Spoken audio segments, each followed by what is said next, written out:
source all of my implied opinions to my guest, and anything that it seems like was kind of cool that he said, I can also imply that that was pretty much what I was leaning to the whole time. So that's pretty much what we're going to do tonight. I'll kind of give a little intro on where my head's at with this stuff. But before we do, I will thank one of our sponsors tonight. I hope you guys have been doing good. I think we've got a little bit of a phase shift, a little bit of an energy shift on the back of Trump's address last, what was that, Thursday night? A few days to marinate on it. And for once, even though I'm the narrative guy, as judging by the title of this show I do, I think the actuals that the US government put out in the wake of the narrative deployment last week were bigger than the narrative deployment. And John Harold has been talking about this, and he's a curmudgeon. He's a professional curmudgeon. But he actually was more excited about what's going on lately when he dug into the actuals than the narrative. Also, random little aside, I always think about Lord of the Rings after watching the intro to this show, even though that intro would get us flagged on YouTube. The reason we go live on YouTube after that intro is because the whole show will be taken down if I play that intro, but I just can't quit it because of Lord of the Rings. And I've got a few guys that grew up with that I watch fights with, and most of the time when they text me randomly on a Saturday, it's about whatever's going on in the UFC fights. This Saturday, however, about 1 out of 8 times when they text me, it's about something specific to Tolkien lore. And this weekend, we had a big text discussion about the 2v1 duel on the slopes of Mount Doom between Gil-galad, Elendil, the last king of Numenor, of course, obviously, and Sauron himself.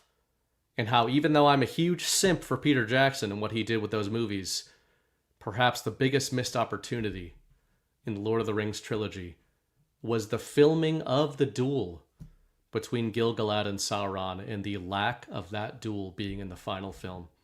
So I just want you guys to know kind of where I'm at.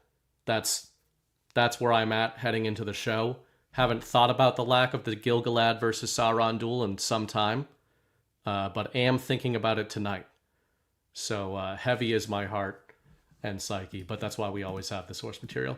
Okay, before I bring my guest in, we are brought to you tonight for I think the second week in a row by our friends. I am drinking it right now, mixed in with my coffee. I took the advice of some other Badlanders and mixed some of this in with my coffee. That is our friends at Cacao Bliss, or Earth Echo, and their product, Cacao Bliss.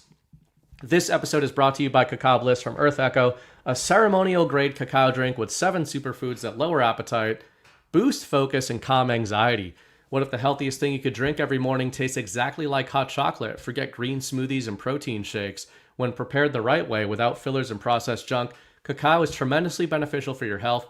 Researchers studied a tribe that drinks 5 cups of cacao a day and found they have heart problems 9 times less than Americans. Today's sponsor figured out how to bring that same drink to the US. The chocolate most of us grew up eating has been heavily processed, heated, and chemically treated until almost everything beneficial is gone. Studies show modern processing destroys up to 60% of cacao's active compounds, but raw ceremonial-grade cacao preserves those powerful nutrients called flavonols. That means 63 times more antioxidants than broccoli, plus high amounts of theobromine, which gives you up to 6 times longer-lasting energy than caffeine with no jitters. Cacao Bliss from Earth Echo starts with 100% ceremonial-grade cacao, combines it with 7 organic superfoods, including turmeric, cinnamon, MCT oil, monk fruit, and more. 1 scoop in hot water tastes like rich, creamy, hot chocolate. Learn more and get your special discounts and free shipping today at trycacaobliss.com/badlands. That's trycacaobliss.com/badlands. There was a bunch of words in that. Some of them I know, many of them I don't. I will just say it's really good. I said this 2 weeks ago. It's extremely good. It tastes good. And it does not taste like you're ODing on sugar, which is a big problem of mine. So last time I just had it so I could abstain from coffee. This time I'm having it with coffee, and I do not regret my choice. Okay, without further ado, tonight's guest, not the first time, but it's been kind of a long time, is the Badlands Canadian, Matt Ehret. How's it going, Matt? Hey, Bernie, I'm doing okay. Burning bright. Yeah, who knows? Who I knows can't how to get I say my can't name? get used to it, man. I'm sorry. No, I've Yeah. known you for 2 years. I just can't. It's It's certain Mr. Bright, okay? Mr. Mr. Bright. Bright, if we're being formal, and I It's think formal you though. are We're in a you're one of casual the more modality, you know. formal. Yeah, you're one of the more formal Badlanders that we've got around here. You've also been scrambling all around on different podcasts in the digital battle space. So what's been going on with you? What are you doing something specific? Has there been a tour or Yeah, well, we what just what released our prompted all that? documentary. We released a documentary called Black Sun Rising that we spent 5 months making. So I found myself, I got to bite the bullet and actually let people know that it exists. So I've gone out of my way to never say no when I'm requested to be on a podcast, which I'm trying to build up my power of boundary conditions. Usually I realized that I was like losing hair and getting too stressed because I was always saying yes. And then Cynthia was like, just calm down. Learn, you don't have to, right? Like you've never signed a Right. contract saying you have to go on every podcast that approaches you. So that was a big Yeah. revelation for me. And I think it put a few years out of my life. But then with the documentary, and we have a little book here. I'm going to show your audience Yeah. this cool this cool book that accompanies the documentary called Is that a Black Sunrise. hardcover? It's a hardcover, yeah. It's a hardcover. Damn. Yeah. It's Now, got like Black Sun, that makes me think of the our friends in Ukraine, the freedom fighters over in Ukraine. Does that factor in at all to this narrative? well, this one deals a little bit more with the occult subterranean black magicians under behind the rise of fascism 1.0. So so Yeah. the first iteration, the Ukrainian fascists are kind of like fascist 3 4.0. This is like the first They're like rendition of the hipster thing. fascists. Yeah, like Yeah. yeah, I mean, Yeah, they have like well, garage bands and stuff. And yeah. before you leave, let's get into more specifically about your documentary. We'll let people Hmm. filter in before you get out of here. But besides that, I like having Matt on the show, and he's an interesting guy. Um, there's been a topic lately that it's funny. Most of the people I have on the show, I'm interested in a specific topic. I bring them on because I've been reading a lot about the topic, and then I want to talk to them about it. Right? This is a little different for me. I am a little unwieldy with the main topic I want to discuss tonight with Matt. That is the City of London topic. I named this episode the PsyOp of London. That's a little tongue in cheek, but that's kind of where my gut reaction is, which admittedly, I do not shy away from it. It is where I begin much of what passes as my analysis in the info war. I am not good at many things, but one of the things I am good at is recognizing narrative patterns when they start to crop up in seemingly disparate locations. This is a pattern I have noticed sort of threading its way not just into the internet, but into the truth community, the MAGA community, the Badlands community. And I don't know a lot about it. I have tried to educate myself a little bit, but I know that Matt knows a good amount about this topic. That's kind of going to be our main topic in a little bit. We're going to talk about, you know, I'm not here to shit on it. I'm not here to say anybody who wants to talk about the City of London theory, there's nothing there. There's something there. There's definitely something there. I brought a guy in tonight who knows there's something there. But whenever I see something being pushed very heavily and in a very coordinated manner, I always default to why. Why is this being pushed? Are there any consequences to this being pushed? And that's kind of what I want to get into in a little while. But we're going to kind of lead into that and kind of perfectly. I had Matt had agreed to come on a week ago before Trump's address. But Trump's address last Thursday kind of will actually be a smooth rail into this topic. But before we get into City of London and any of that kind of stuff, um, Matt. Trump had his address Thursday night. He discussed election fraud. He was fairly vague. He's been talking about this stuff for 6 years for many of us. Um, our own John Harold has stated that after the speech, the documents he's been looking into and some of the conversations that I've had, certainly, some of us kind of have the feeling that actually this is the rare case where maybe the press conference undersold what was being discussed here, and that this community has been talking about election fraud for years and years, right? But we've now got the Department of Justice releasing, you know, a lot more than they've released in the past about this kind of stuff. There was a few vectors of attack that the US government is alleging took place in 2020 and ostensibly before and maybe since on elections. Um, we can get into a couple of those to lead into the City of London topic, but I'm just wondering if you've had a chance to kind of take stock of what Trump said, of anything that's been released since then. Just how do you feel about last week's deployment, just in general? Yeah, it's difficult to draw any strong conclusions. I know obviously my first reaction, being somebody who has spent a lot of time following closely China and the various networks that have infiltrated China as a deep state, and then the patriots within China who have actually done a very, very valiant job at battling this thing, at extricating it, purging the swamp.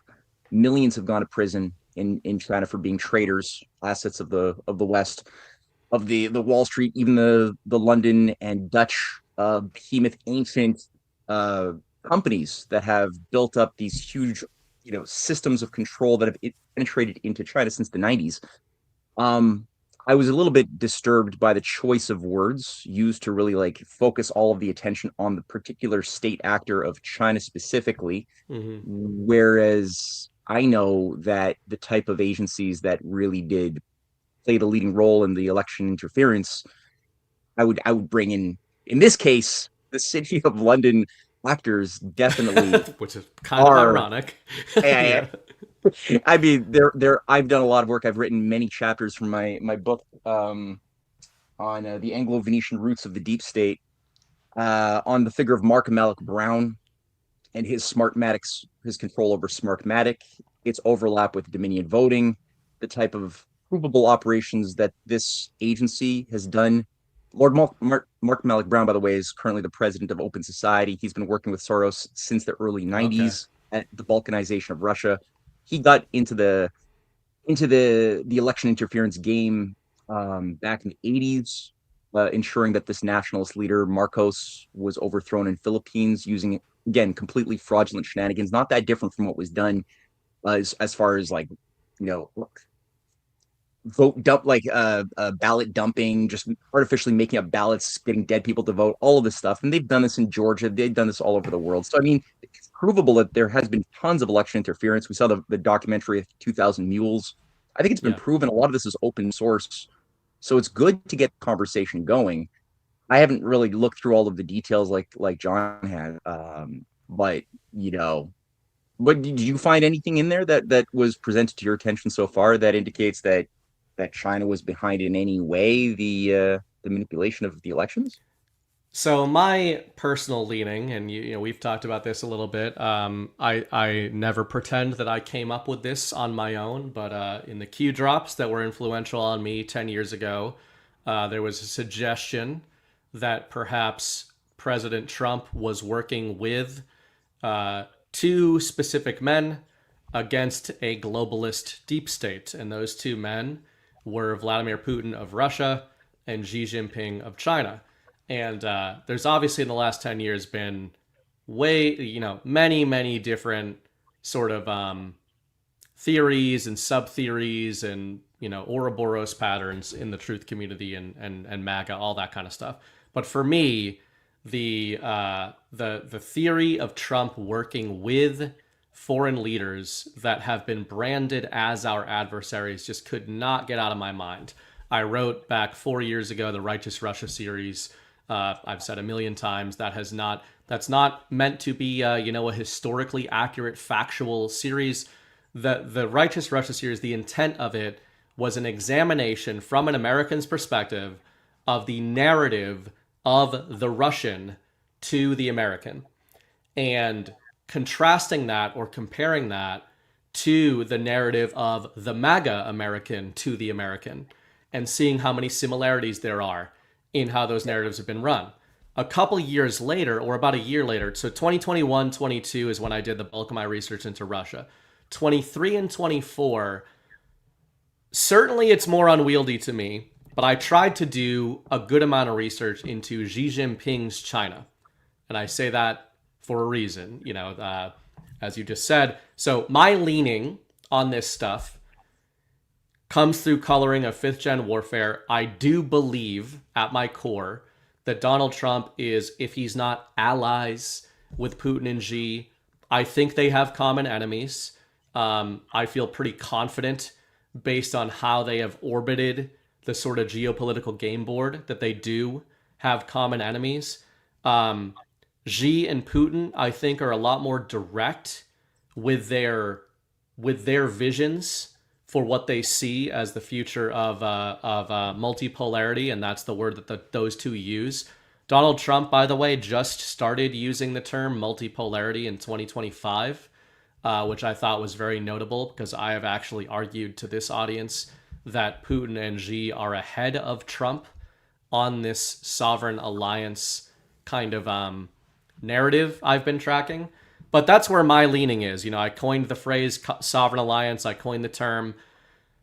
I don't believe it only encompasses the US, Russia, and China, but I do believe that those are the pillars. I think without them, without all three of them on board, without all three leaderships on board, you don't get a shift change and a paradigm change on a global scale. You just don't. If you have one of those three that is not just not on board, but diametrically opposed to the other two, you've got the very sort of unipolar structure or controlled opposition dynamic structure that the globalists have relied on the entire time.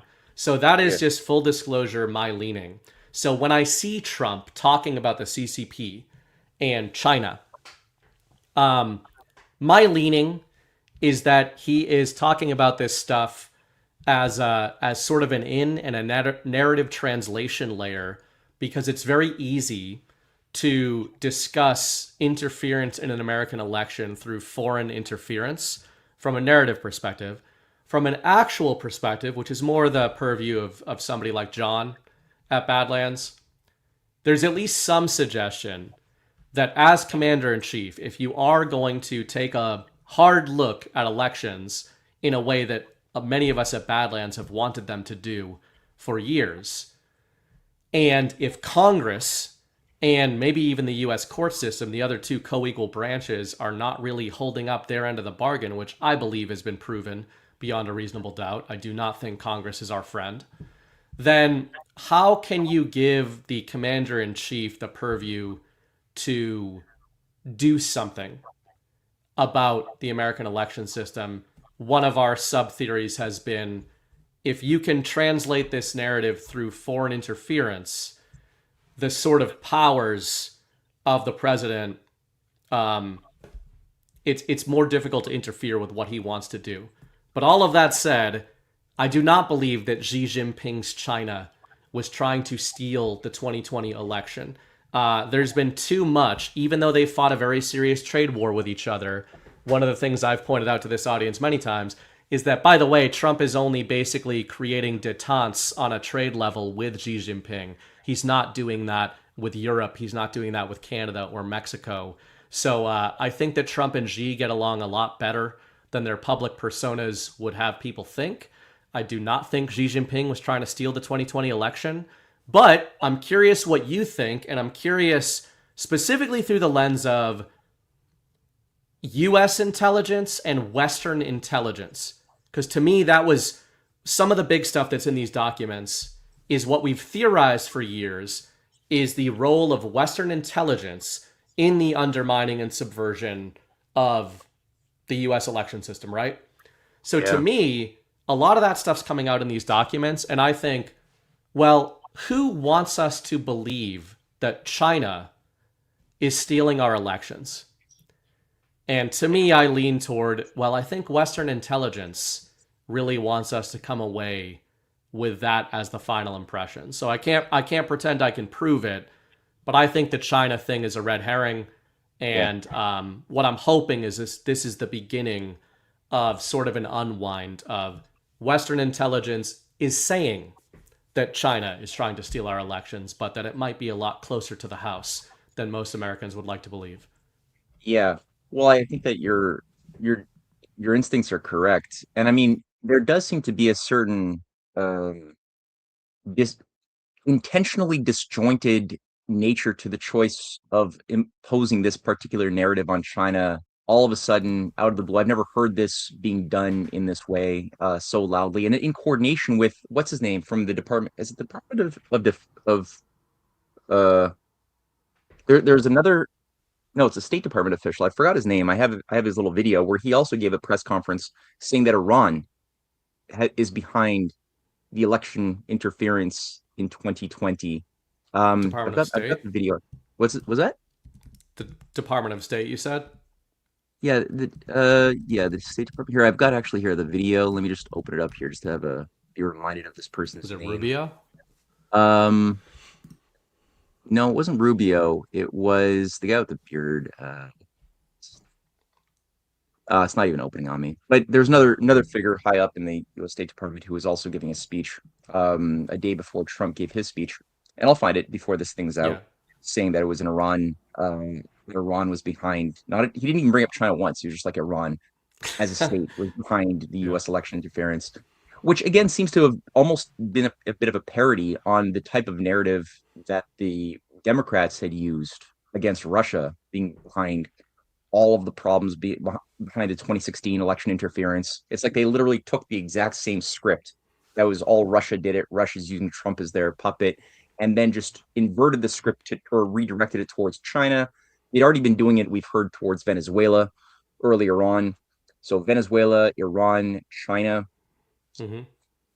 and ignoring everything which has come to the surface pertaining to, as you said, the very provable role of deep state intelligence agencies that have been behind the infiltration of our government, the murder of John F. Kennedy, the organization of the entire drug um, organized crime syndicates that were behind the rampant drug problems of the 1960s, 70s, 80s that came out of MK Ultra and other CIA operation.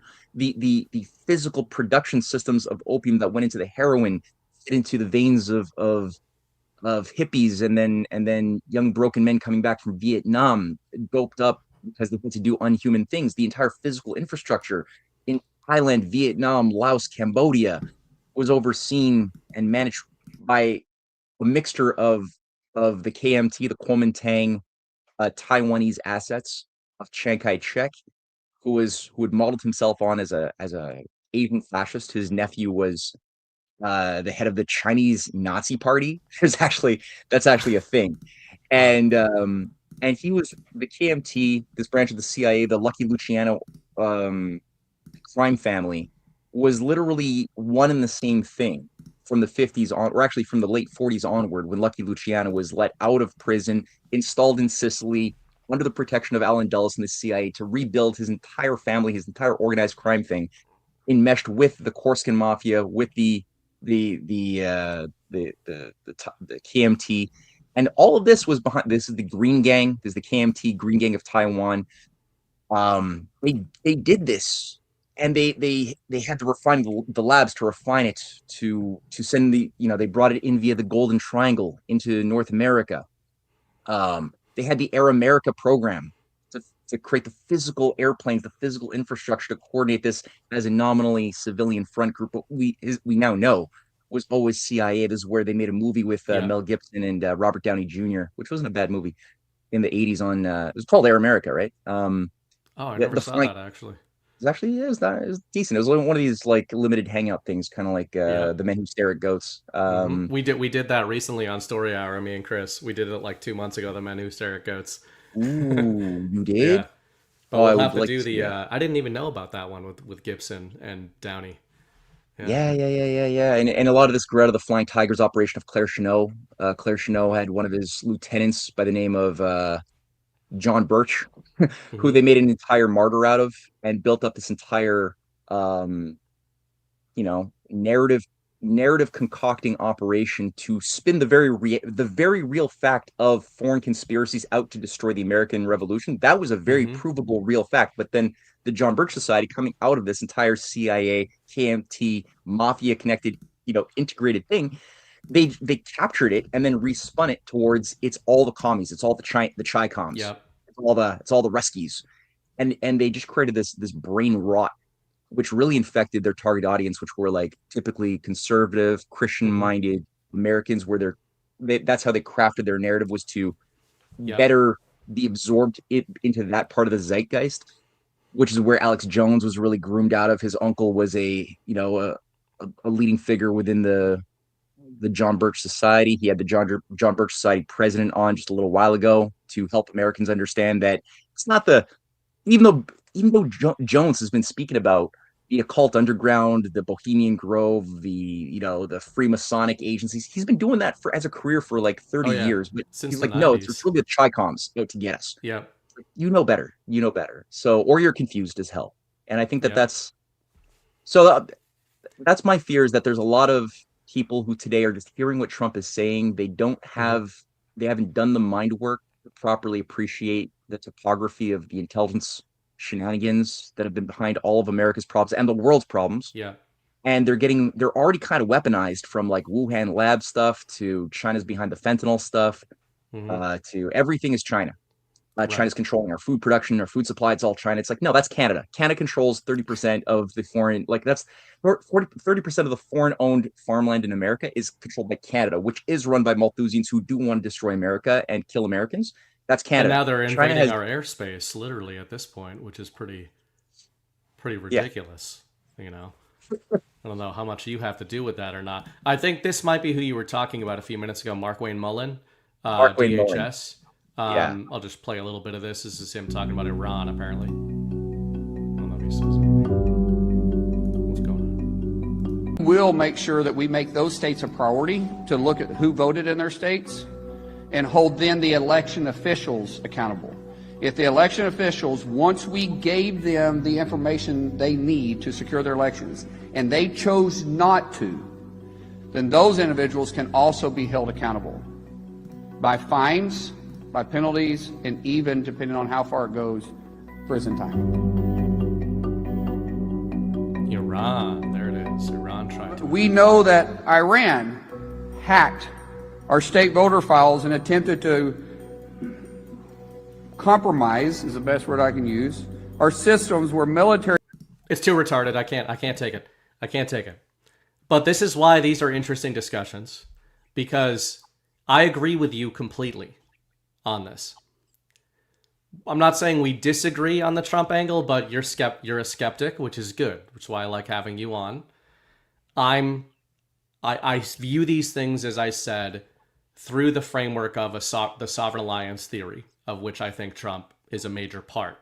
I don't claim that he is the anchor of it. Now, I think realistically, any sovereign alliance would have to be anchored in some way by the United States, just from a pure power perspective. No matter how powerful China has become, no matter how powerful Russia has become, or NATO, etc., there's a reason that I think the globalists have always required China, I'm sorry, not China, the US, if not fully on board, then certainly not off board, whatever they're trying to implement. We have the most powerful military. If you've got the US military on board, you basically have carte blanche. You can do whatever you want on the global battle space. The reason, I don't think it's just MAGA hopium, and again, I'm a former liberal, so I didn't always have MAGA Trump brain. The reason I think it's reasonable to assume that Trump is working with these players is in between all the noise of ma Russia, ma China, ma Iran, pick your ma North Korea, Trump always finds a way to sign deals or make agreements with these quote unquote axis. I had said in 2025 in one of my Substack articles, the new axis. I had named the new axis Russia, China, and Iran. And I said, watch for the mainstream media to start branding these three countries the new axis, basically. Trump always finds a way to make deals with them while seemingly at war with them. With Iran, it's a kinetic war right now. I have my theories on how kinetic that war is because neither side seems to be able to agree on how kinetic it is. Neither side seems to be able to agree right now on whether or not the Ayatollah is a real person. Um, with Russia, we have all this posturing, and yet I've noted a pattern that I bring up anytime on this show. The viewers can attest. Anytime Trump has a phone call with either Xi Jinping or Vladimir Putin, which tend to be great from what all the leaders say, the next week is usually chock full of anti-narratives between those two countries. We had this between Trump and Putin on July 4th, and then the next week we had all this posturing of Trump rearming Ukraine against Russia. Now, maybe that's true, maybe it's not. I don't think it's true, but I consider this similarly when I look at the China narrative. Trump, and CanCon posted about this as well. I've got him hooked onto the Sovereign Alliance hopium. Just one day before Trump did this press conference in which he sort of said that China stole the election, he posted a bunch of pictures of him and Xi Jinping shaking hands and being friendly. Now, of course, you can read that as he's taunting Xi in some way. I read it a little bit differently. When I look at mentions, whether you're talking about Q drops or Trump disclosures of Iran, of China, I kind of plug those into like a, if you're in a Word document and you go find all, change all. I do that in my mind whenever I see Iran in like State Department documents or China, and I do replace all with CIA or MI6. And I don't think that Trump doesn't know this. And I think one of the tells that he does know this is that in the midst of what we are supposed to believe is this new posture toward China, does it seem like Trump is feeling good about the Western allies? Does it seem like he's feeling good about Western intelligence, about MI6, about England, about NATO? Is he feeling good about China and NAFTA and all that kind of stuff? The only country in the new Trump administration that we've actually got a deal with on trade is China, even though we've been fighting a trade war with them. And he's signed no such deals with Canada or England or Germany or beyond. So I do think a lot of this stuff is PsyOps. The question, though, would be to argue against what I'm saying or to try to, basically test it, would be why. And as I hinted at sort of at the start of the show, I've used a term called narrative shielding for years, where I've said, if you're waging a fifth generation information war, and if the Sovereign Alliance theory is broadly correct, which is that Trump and Xi and Putin have a common understanding and know who they're up against, well, who are they up against? They're up against what all three of them call the invisible enemy in their own languages. All three of them have acknowledged that Western intelligence have basically been at the root of a lot of their country's problems. So how do you kind of compete in a battle space that's defined by fighting against your own intelligence apparatus? And I wonder, I really look at some of these things like the election fraud disclosure, and to me, and you do a lot of commentary on this in your own world in terms of just how subversive elements within the alternative media are. We all know, watching a show like this, that the mainstream media is corrupt and that they're essentially intel assets. Trump is attempting to sanction these intel assets within the United States. Putin and Xi have done the same thing in their countries ahead of Trump with their media apparatus. They've basically conflated those and joined those together with anti-intelligence, or better word would be an insurgency. They've pretty much treated the media as an insurgency. But what we talk about sometimes in this world is some of these MAGA influencers, some of these truther groups, it feels like those are NGO adjacent, super PAC adjacent, intelligence adjacent.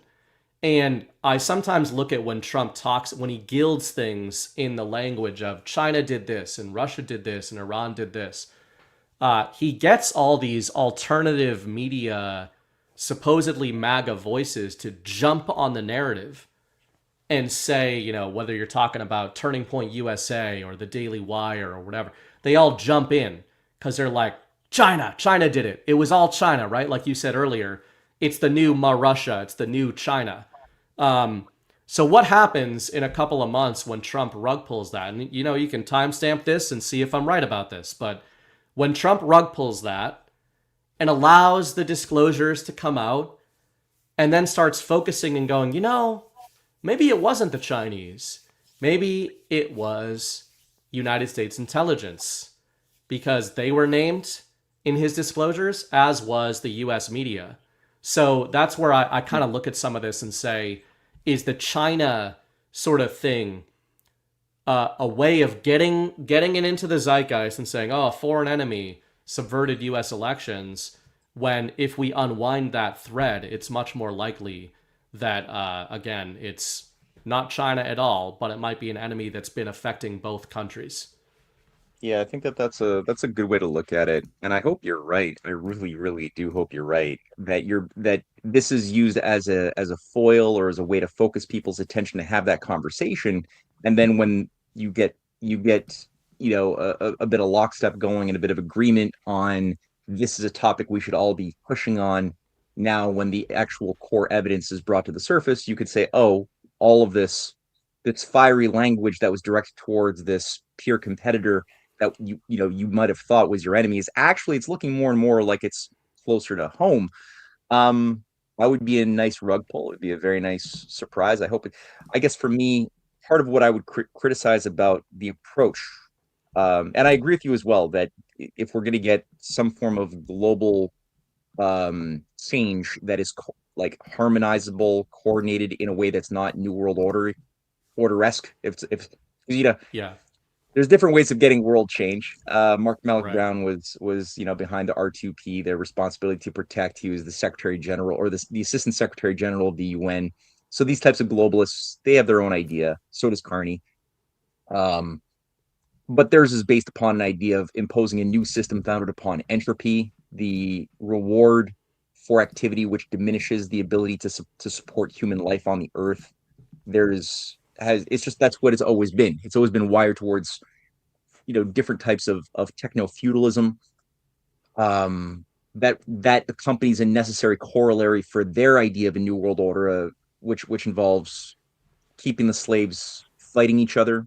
So maximize always the dialectics into conflicts as much as possible in a race for diminishing returns. So get everybody to define themselves in tribal ways around their religion, their language, their skin color, whatever, secondary feature of being a human is what you want to organize this group versus that group, to see the other as something to be a threat that you could even see yourself killing as a subhuman entity, because it's another tribe. They have another word for God. They have another word, another type of culture. So you can't really have that love and respect, that kind of Christian piety that you would think all humans do merit. That sentiment. So that's how the oligarchy has always wired their target audience. And so if we're going to get something which allows for a change in system while at the same time rejecting those core doctrines of totalitarian technocratic control over a world of diminishing returns, as we shut off the levers of food production, of energy, of water availability, as we increase the tendency towards forever wars, then you need to have this US, Russia, China collaboration as powers that could together do this. So I agree with you on that as well. If you don't get the United States in, it gets messy. Yeah, So my hope, when I'm looking at the world, as far as like where do I hook my reasonable hope on, I don't like just putting it on blind faith, but one of the practical material things is what I've written about quite a bit for Badlands Media on the Belt and Road Initiative, as far as something which has accomplished an alternative way of thinking about finance, banking, where money under the state banking system of China has been used to finance not speculation, but rather building real things in the real world that lift people from a lower standard to a higher standard of life. And people could like look at these industrial corridors, these high-speed rail networks, the interconnectivity. It's quite inspiring, and it's been going on since 2013 and Hmm. accelerating. But it's been creating it's been this what it's done is it's created a foundation, a glue around which healing has been able to occur between Saudi Arabia and Iran, which both together played big roles in the Belt and Road Initiative, and but they also had their diplomatic lines, their bridges destroyed um, by design since the 2016 period when Saudi Arabia killed a famous Iranian uh, cleric and executed a bunch of his followers too. That just destroyed all relations. But then in 2023, the bridge building began because they were like, well, look, we're both playing a big role. We could both prosper quite a bit by working together. And we've got this BRI program where China's investing in nuclear power. Russia's wanting to help us as well in nuclear energy in Iran, which they've begun doing in Egypt, which joined the BRICS. So it's like that's been a really good thing. So when I'm looking at, and maybe it's not, I don't treat the U.S. government under any president, including Trump, as a behemoth that's Yeah. all in lockstep, right? So the choice to take the approach that I've seen in Iran, where infrastructure, core BRI infrastructure, rail lines to China have been attacked. The Chabahar port, the port of Bandar Abbas on the southern ports of Iran, which are key in the north-south transportation corridor between India and Russia and Iran, that's been attacked.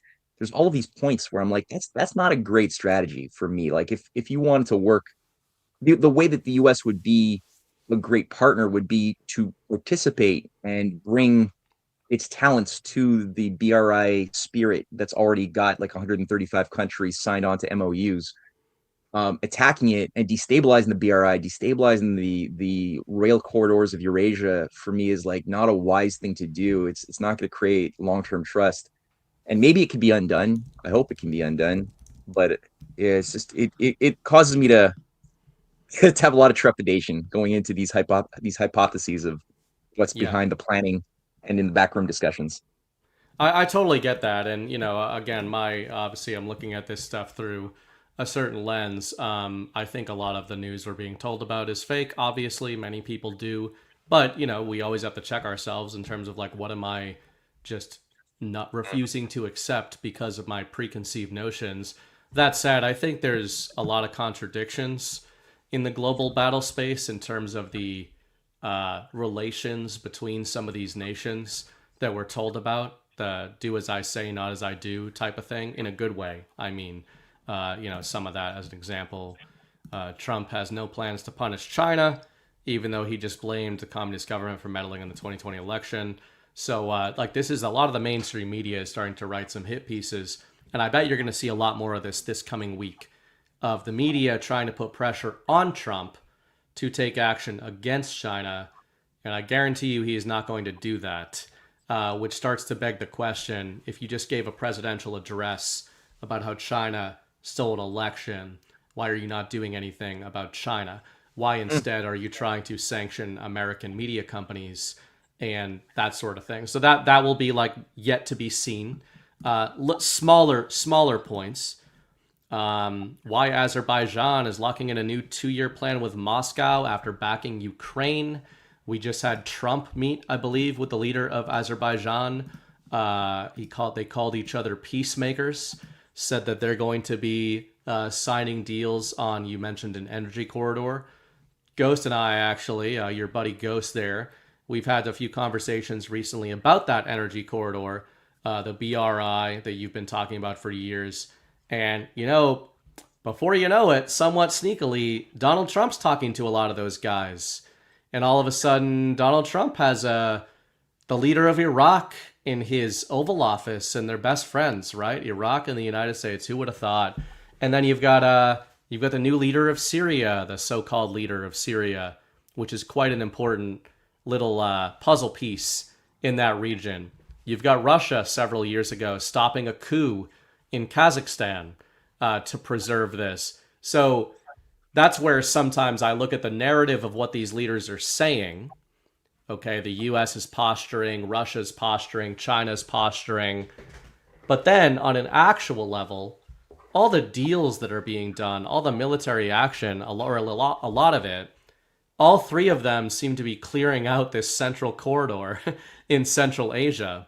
And the people to me that look the most upset about that is Ukraine, but more importantly is Europe, Western Europe, who seem very upset about the idea of new energy railways and pipelines circumventing, their kind of previous areas of control. So that's part of what I look at sometimes. It's not just what's Trump saying in a press conference, but well, he's saying this stuff in a press conference. Okay, what was he saying about the Afghans 2 years ago, and now like we're totally good? And what was he saying about Iraq? And what was he saying about Syria?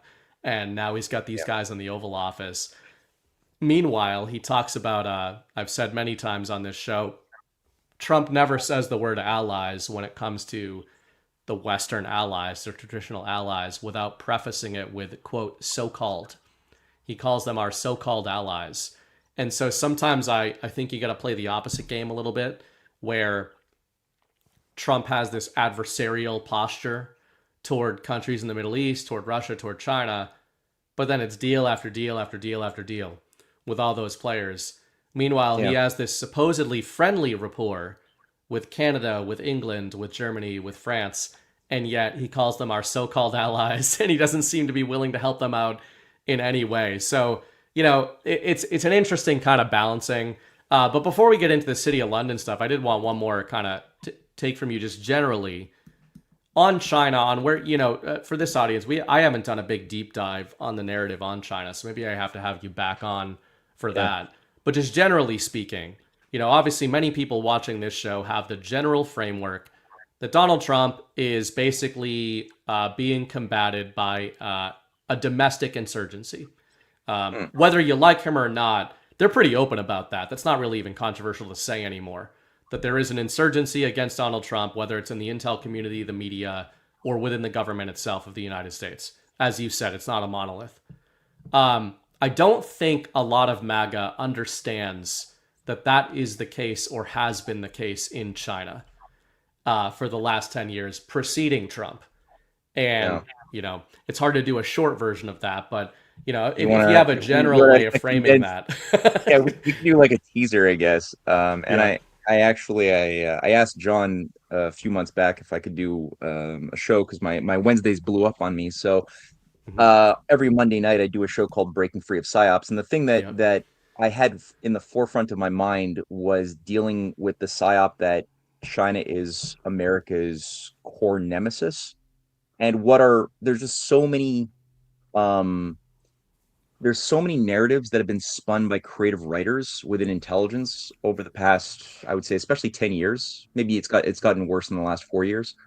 About China's behind all of our problems. Literally every problem that America is facing can be boiled down to there's a way to spin it to make China the villain. So I was like, I want to deal with that over the course of every week, and also Satanists, the actual Yeah. very provable organized role of Satanists that are at the core of a lot of these intelligence agencies, including the seeding, the creation of the Skull and Bones back in the early 19th century.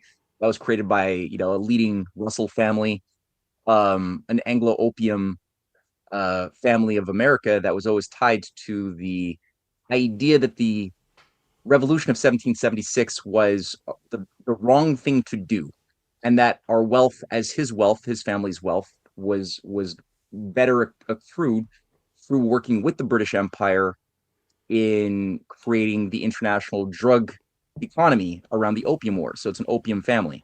As a lot of the Eastern establishment, Boston Brahmin, New York families, the Lamonts, the high families Yeah. in America, a lot of their Like wealth me, was, like the Brights.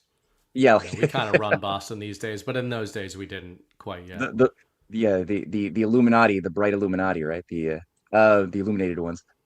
Yep. Um, Actually, I saw my family crest. My grandpa paid some guy in the 70s to do like one of these family trees. And back then they didn't have the internet and stuff, so I guess he had to like really pay somebody like as an investigative reporter to go into different archives in Europe and stuff. And he finally found like this crest that I still have somewhere of like this really disturbing crest of this 12th century Ehret Oh clan wow.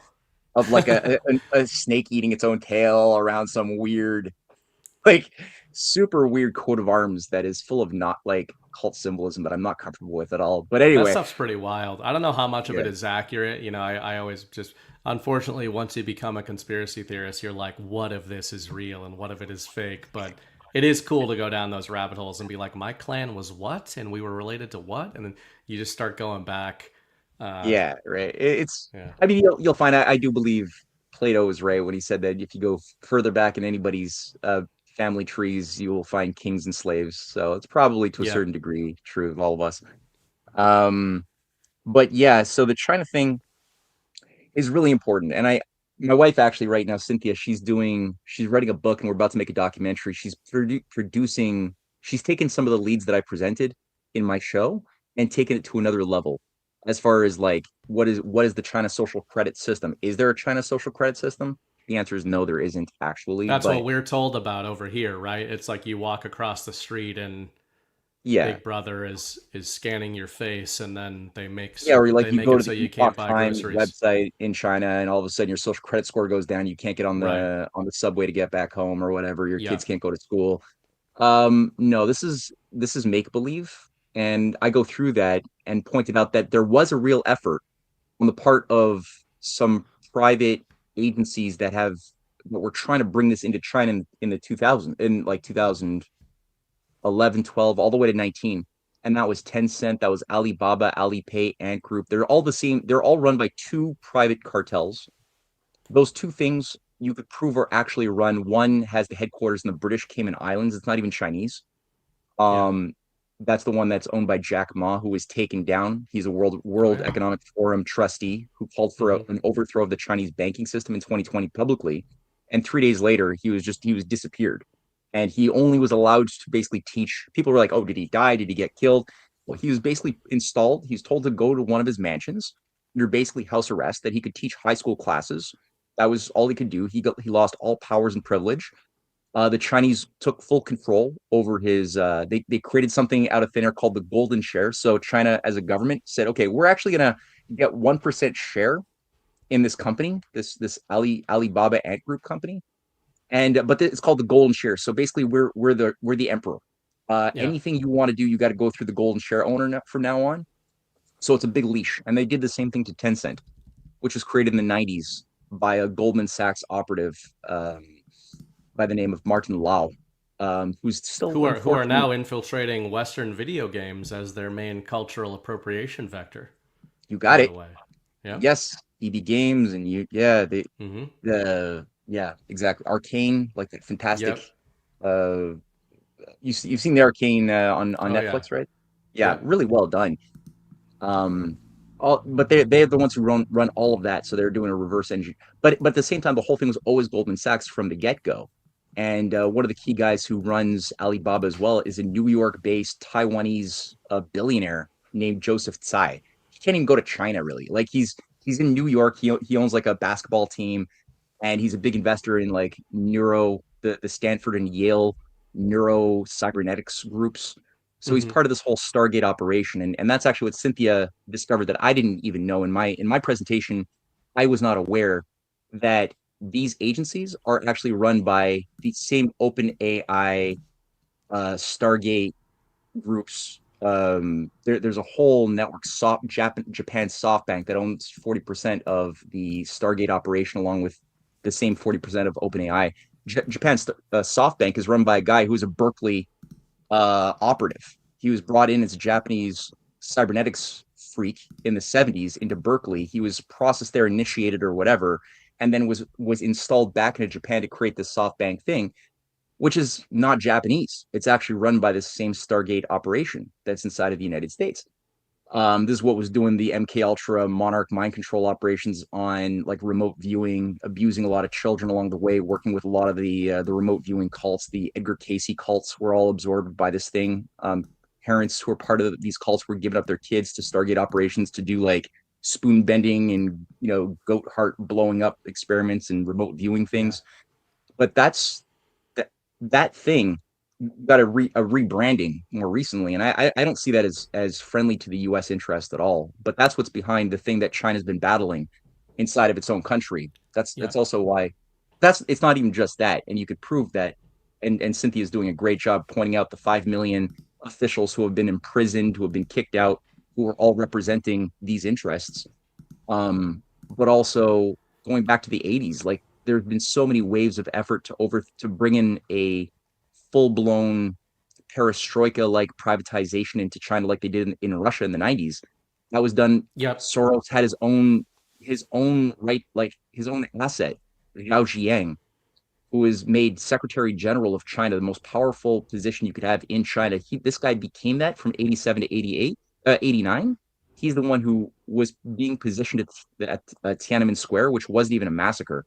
It was more of a color revolutionary regime change operation that failed, where Soros and the CIA were working to overthrow China. And this guy, Zhao Jiang, who had a think tank with George Soros in China, the Secretary General of China had a think tank with George Soros, called the Society for the Reform and Opening Up of China.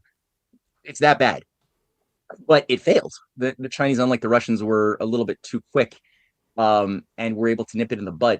And so they didn't have to go through what the Russians suffered with balkanization, privatization of everything under Al Gore and Strobe Talbot and Soros and Jeffrey Sachs, who had their Yeah. way with pillaging Russia. But it's been an ongoing battle. They were never able with China. It's always been this kind of like dance. They've been battered for a century under the Opium Wars, all the way up until Mm-hmm. like Franklin Roosevelt forced the British to say, okay, you have to let China go. You can't keep holding it as an asset. And the British at the time needed the U.S. participation in the war, so they had to go along with what FDR was saying. But it was still a fight. Even after FDR died, the British didn't want to let go, and so there was still a battle. But it was a century of multi-generational destruction of their culture, of their people. It was degrading what happened to them all the way up until 1950, and they were coming from a place of bad weakness, and so they've always been trying to figure out how do they learn how to rebuild, knowing that there are these assets, these agents, even around Mao. There were Western directed agents who were very nefarious, as well as the KMT that went to Taiwan.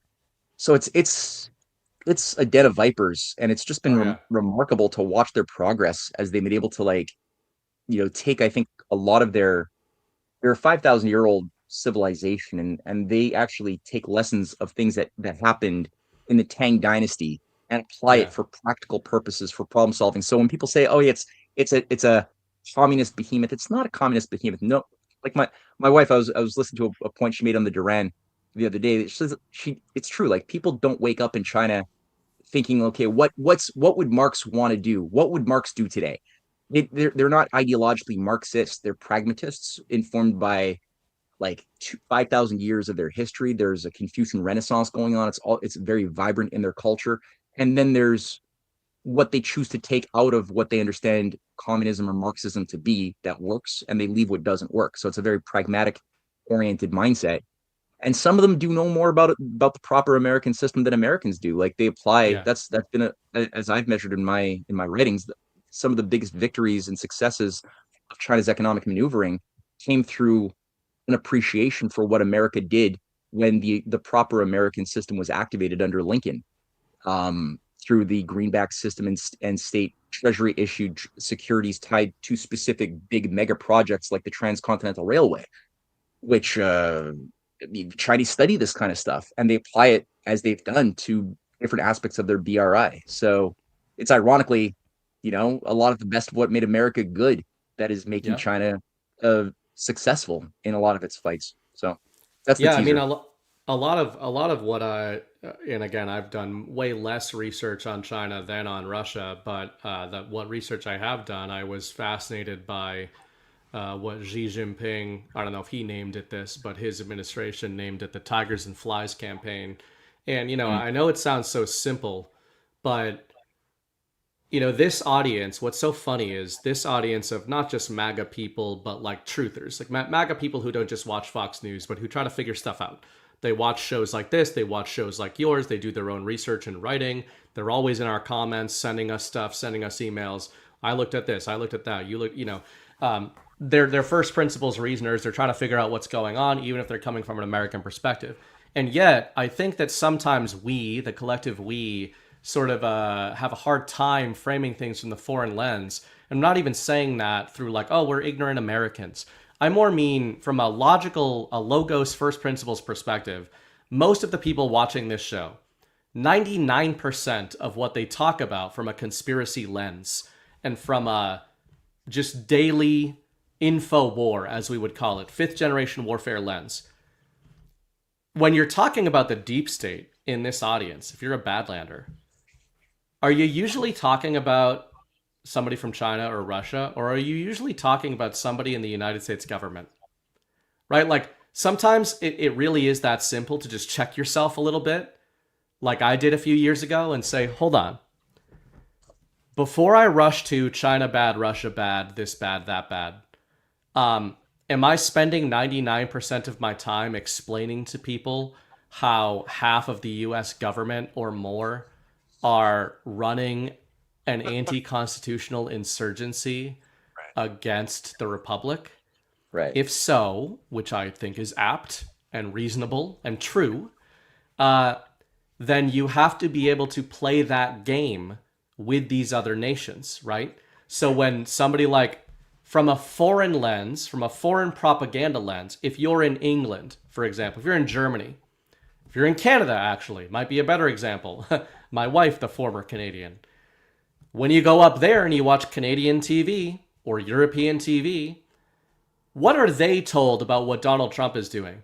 They might be being shown speeches where Donald Trump is claiming that there's an American deep state that's out to get him. But that's how it's framed to Canadians and Brits, right? It's framed like this conspiratorial, paranoid, delusional strongman of a dictator thinks that there's a deep state in his government. Well, that's what Americans are told about Xi Jinping and Vladimir Putin. When they get up and they say, and Xi, I think, is a little more subtle. He's a really interesting cat in terms of just how he communicates. I find it fascinating. Very different than Trump, obviously, but very different from Putin as well. Well, it's catered to the Chinese, how they see things, complex, right? They have it's a society of emperor, and so he's got the imperial disposition, very subdued. Yep. Yeah. Whereas, but what's funny though is I think that you can read between the lines with him. It took me longer with him. Whereas with somebody like Putin, Putin is not emotional like Trump is. Trump is very bombastic, very American. But Putin is strong when he gives speeches. I mean, he straight up, he just says, he says things in a way I wish Trump would say things. Or that a lot of us at Badlands wish Trump would just come out and say, the CIA stole the 2020 election. And they did it on behalf of these people. And the media helped them. That's the type of stuff that Putin will just get up and say. I mean, this is a guy that gets up in front of the Russian people and says that the West is run by a satanic cabal that's infiltrated the United States government, which everybody in this audience agrees with. So then when you look at that and you look at Xi Jinping and he names something Tigers and Flies campaign, as you referenced earlier, from my research, Xi has arrested, or his administration, his regime has arrested more traitors to the nationalist vision than any world leader that we've got. And of course, from a globalist Western perspective, you would say he's the bad guy. That's why he's the evil dictator. But was China good in the 90s? It's like, it's a bit of a contradiction. We look at this stuff and we look at who Xi has been rolling up over the last 10 years. And it's the same type of people that Trump and Putin are both after in their respective countries. Right. And that's one of the important things, because a lot of the haters of Xi, like the readers of Epoch Times, which is run by the Falun Gong, or the Miles Guo, who just got thrown in the can in an American, he got arrested. I think he's facing upwards of like 30 years in prison for defrauding his supporters of like $1 billion, saying he was going to do all of these great things to overthrow the Chinese government and bring in democracy, but he was just Yeah. pocketing all of it, buying yachts. So it's interesting to me that there's actually something in the U.S. that took action on this guy who had a huge media presence, but the way that they would often they would try to capture the fact, this empirically objective fact of Xi's arrests during the Tigers and Flies campaign since 2012, and they'd say, "Oh yeah, look, he's just crushing. It's just proof that he's a tyrant, crushing Yeah. his Democratic opponents." But it's like, okay, sure, let's see what they're doing. And like, if you actually take a list of the key Tigers, the big players that have faced justice, that have gotten the death sentence, in some cases life sentence in prison, and you just go through the list as I've done in my book on breaking free of anti-China psyops. These are all people who are all behind perestroika, liberalization, privatize everything. They were all the ones working with Goldman Sachs. They were and we're talking Yeah. like the former Minister of Justice, two former heads of the Chinese, like the Chinese version of the CIA, Yeah. the state They security all worked complex. with the Bush and Clinton regimes to They're all working with globalize the and US. Obama and Henry Yep. Paulson. Like Henry Paulson, again, my Cynthia's doing this incredible essay that she's about to finish, published by I think by tomorrow or so, on Paulson's operations in China and building up this complex. And he was there like 70 times before he even became Treasury Secretary. This guy worked for the Pentagon. He worked for the Pentagon first in under the Nixon administration. He worked for the U.S. security complex tied to these Stargate things, and then he became the head of Goldman Sachs. And then when Obama promises that he's going to rein in the banking system because look at what Goldman Sachs and the Lehman Brothers and all of these like too big to fails did to create this economic calamity in America under subprimes and derivatives multiplication games. He was like, that's why he got elected. He got elected to rein it in and bring in regulation, bust up the banks. And what the first thing he does, he brings in Goldman Sachs' CEO Hank Paulson, whose job is to go and try to get China to liberalize even more. And China at that time is like, well, we were going to do that, but we're looking at what's happening to you based on the things you're telling us to do, and it's not looking good. So that caused China to sort of I think if the US economic collapse hadn't happened in 2008, then it's likely that the enemies of Xi Jinping would have been victorious. Like his core enemies, Bo Xilai was his key nemesis, who was known as the Al Gore of China. He was like going to be the Secretary General in 2012. It wasn't Xi Jinping. And it was just that all of his allies were behind Hank Paulson's Goldman Sachs operations to liberalize China that got enough support from places where it matters in China to say, okay, we're going to put our money behind Xi instead. And Bo Xilai got like 18 years in prison for being a Yeah. traitor, as he provably was. And his son works for Quebec's Power Corporation with Paul Desmarais, this kind of like the Quebecois Rockefeller. Yeah. So, you can Well, prove the you can irony take though, the Matt, time is to, the guys yeah, you're referencing there, just to translate this a little bit, like in layman's terms for me, yeah, is one of my kind of epiphanies with China is, the guys you're laying out, the victims of the Tigers and Flies campaign, all of the gripes that the American MAGA movement have with China, they're not ridiculous gripes in terms of globalism and all this kind of stuff, right? In terms of being sold out, the American middle class being sold out largely to China and to the globalist vision. The irony, though, of what you're laying out and what I've been trying to get across is that the business interests and the people and the organizations and the powers within China that were responsible for this are the people that Xi Jinping has been rolling up yeah, for the last 10 years, right? It's like that's why it can be so difficult to square these things. And one of the ways I often try to translate that to the MAGA audience is it's like, hey, you MAGA audience, you think there's an American deep state. So if you're in China or in Russia, you probably don't have a good view of the US. But if you were over there, if you're in Russia, the United States takes credit publicly for overthrowing a duly elected leader in the Donbass and committing a genocide or facilitating a genocide in the Donbass on behalf of Western intelligence, essentially, right? So if you're talking to a Russian from an American perspective, you don't open up with, don't criticize the CIA, you would probably try to find common ground with the Russian and say, I know what you're saying, but that's not the new guy, right? We're against that. And that's it. But they don't extend that to China. They don't extend that to the Xi Right. regime, even though they've been rolling up all of these people. One of my little sub theories on Trump and Xi and why I think there's coordination there is I've said, the trade war between them over the last couple of years hasn't affected the governments so much as these globalist companies, Mm. especially American companies, that have been basically relying on this Chinese slave labor to put $900 iPhones in Americans' pockets.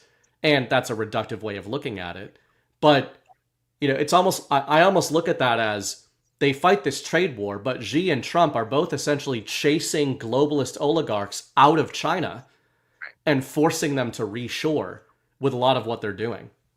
Yeah. Well, I think, yeah, I wrote a paper back in 2020 on could a reasonable decoupling be a good thing for Russia and sorry, for China and the United States. And yeah, if your intention is to build to get out of this parasitic relationship of dependency and actually build proper full scale, full spectrum economies, then yeah, this is a perfectly good thing because it's an unnatural arrangement that the US was put into to have all of their manufacturing exported so that they could have this new consumer society. We won't produce what we consume type of model that George Shultz and Kissinger hoisted onto the American people as a big psyop back in the 70s, but that really got off the ground in the 80s.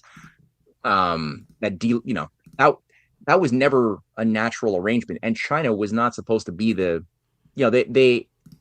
they did what they could. They learned what they could learn about, getting a quick industrial, getting manufacturing, learning how this works. But to be the slave labor, exporter of cheap goods to Western consumers that you generally as a Chinese people have to remain too poor to afford to purchase the things that you're making. While the Americans stay too useless to produce the things that they're consuming. That type of it's a culture of just total dependency where the only people with Yeah. levers of power are the middlemen in between who are not productive but have like gained control over banking, over intelligence, and the Bilderberg crowd in the supranational sphere. They laugh and they win. But if you want to get back to a proper healing and building of a healthy parity of consumers and producers in both China as well as in the United States again. So if that intention is there, then yeah, decoupling done well is definitely what's needed for sure.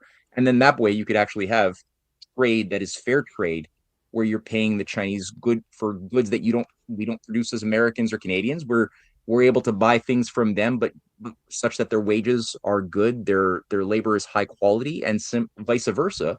They can even Yeah. buy things from us that are finished goods that they don't make, and pay fairly. It's fair trade. It's not free trade. It's fair trade. It's better. That's good. So yeah, man, I my heart is definitely aligned with what you're saying, and I hope that you're right. Otherwise, Well, it time could will get ugly. But tell. yeah. But Now, until then, you want to talk about the city of London and yeah, the yeah, yeah. Now that I've yeah, yeah. spent your entire appearance talking about table setting on China. Anyway, the China stuff's great stuff. I mean, but I've got two major things I wanna get to with this. So let's start with what is the actual in terms of the city of London, and by that, I don't mean the British Empire and its role in the deep state and all this kind of stuff. I mean, in the truth community, especially in the United States, there is a there is an appeal to the city of London and how the city of London is itself almost separate from the British Empire. It's this power projection apparatus that has a long history of power in shadow politics and shadow government, maybe Prussian government, that still to this day maintains influence, maintains some sort of covert power structure. Um, how would you sum up when people reference the city of London, the city of London? Before we go into maybe why that's in the truth community right now, I think that's a separate discussion. But just on an actual level, there's something there. How would you kind of describe that in a way people can understand? Well, you're right. There's a lot of truth to it. Um, but it could get overly simplistic at the and a much more nuanced appreciation for the nature of the beast could be lost as we choose to focus on this simplistic sort of syllogism of the British Empire as the enemy image we give our all of our attention to.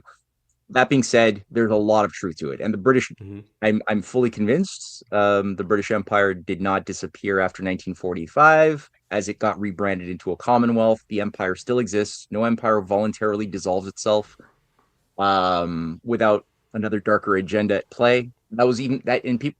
It's even the case with the Soviet Union. People would be like, "Oh, but the Soviet Union voluntarily dissolved themselves under Gorbachev." No, not really, because Gorbachev was an asset of Lawrence Rockefeller and the Esalen Institute, as was Boris Yeltsin as well, who so-called came after him, but who was brought to Big Sur, California, to be a part of these Esalen brainwashing sessions in the 1970s and 80s. And Lawrence Rockefeller was the funder of the what's called the U.S. Soviet Friendship Committee from Esalen. So they had basically built up two Esalen complexes in the Kremlin or in Moscow and St. Petersburg, as well as parallel to what was in California that was tied to the SRI, the Stanford Research Institute. So these guys were artificially zombies built in, created as assets by Lawrence Rockefeller inside of Russia that were then situated to then unplug the Soviet Union. And I'm Yeah. not saying the Soviet Union is a good thing. I'm not saying that it was even like fit to survive the long term, but that wasn't even a voluntary dissolution in that sense either. There was this other higher sulfuric agency that had made it that had decided at that moment that things were going to go in a different direction, and the end of history, as Francis Fukuyama had said in 91, had arrived. The new world order was the time had come for accepting the new phase of our migration into this new world order post Yeah. nation state system. So the same thing for the British Until Empire. Putin had something to say about that a little bit. Until Putin, yeah, who is there was a they didn't flush this nationalist grouping around Primakov who protected one of his core talents, which was Putin. Yeah.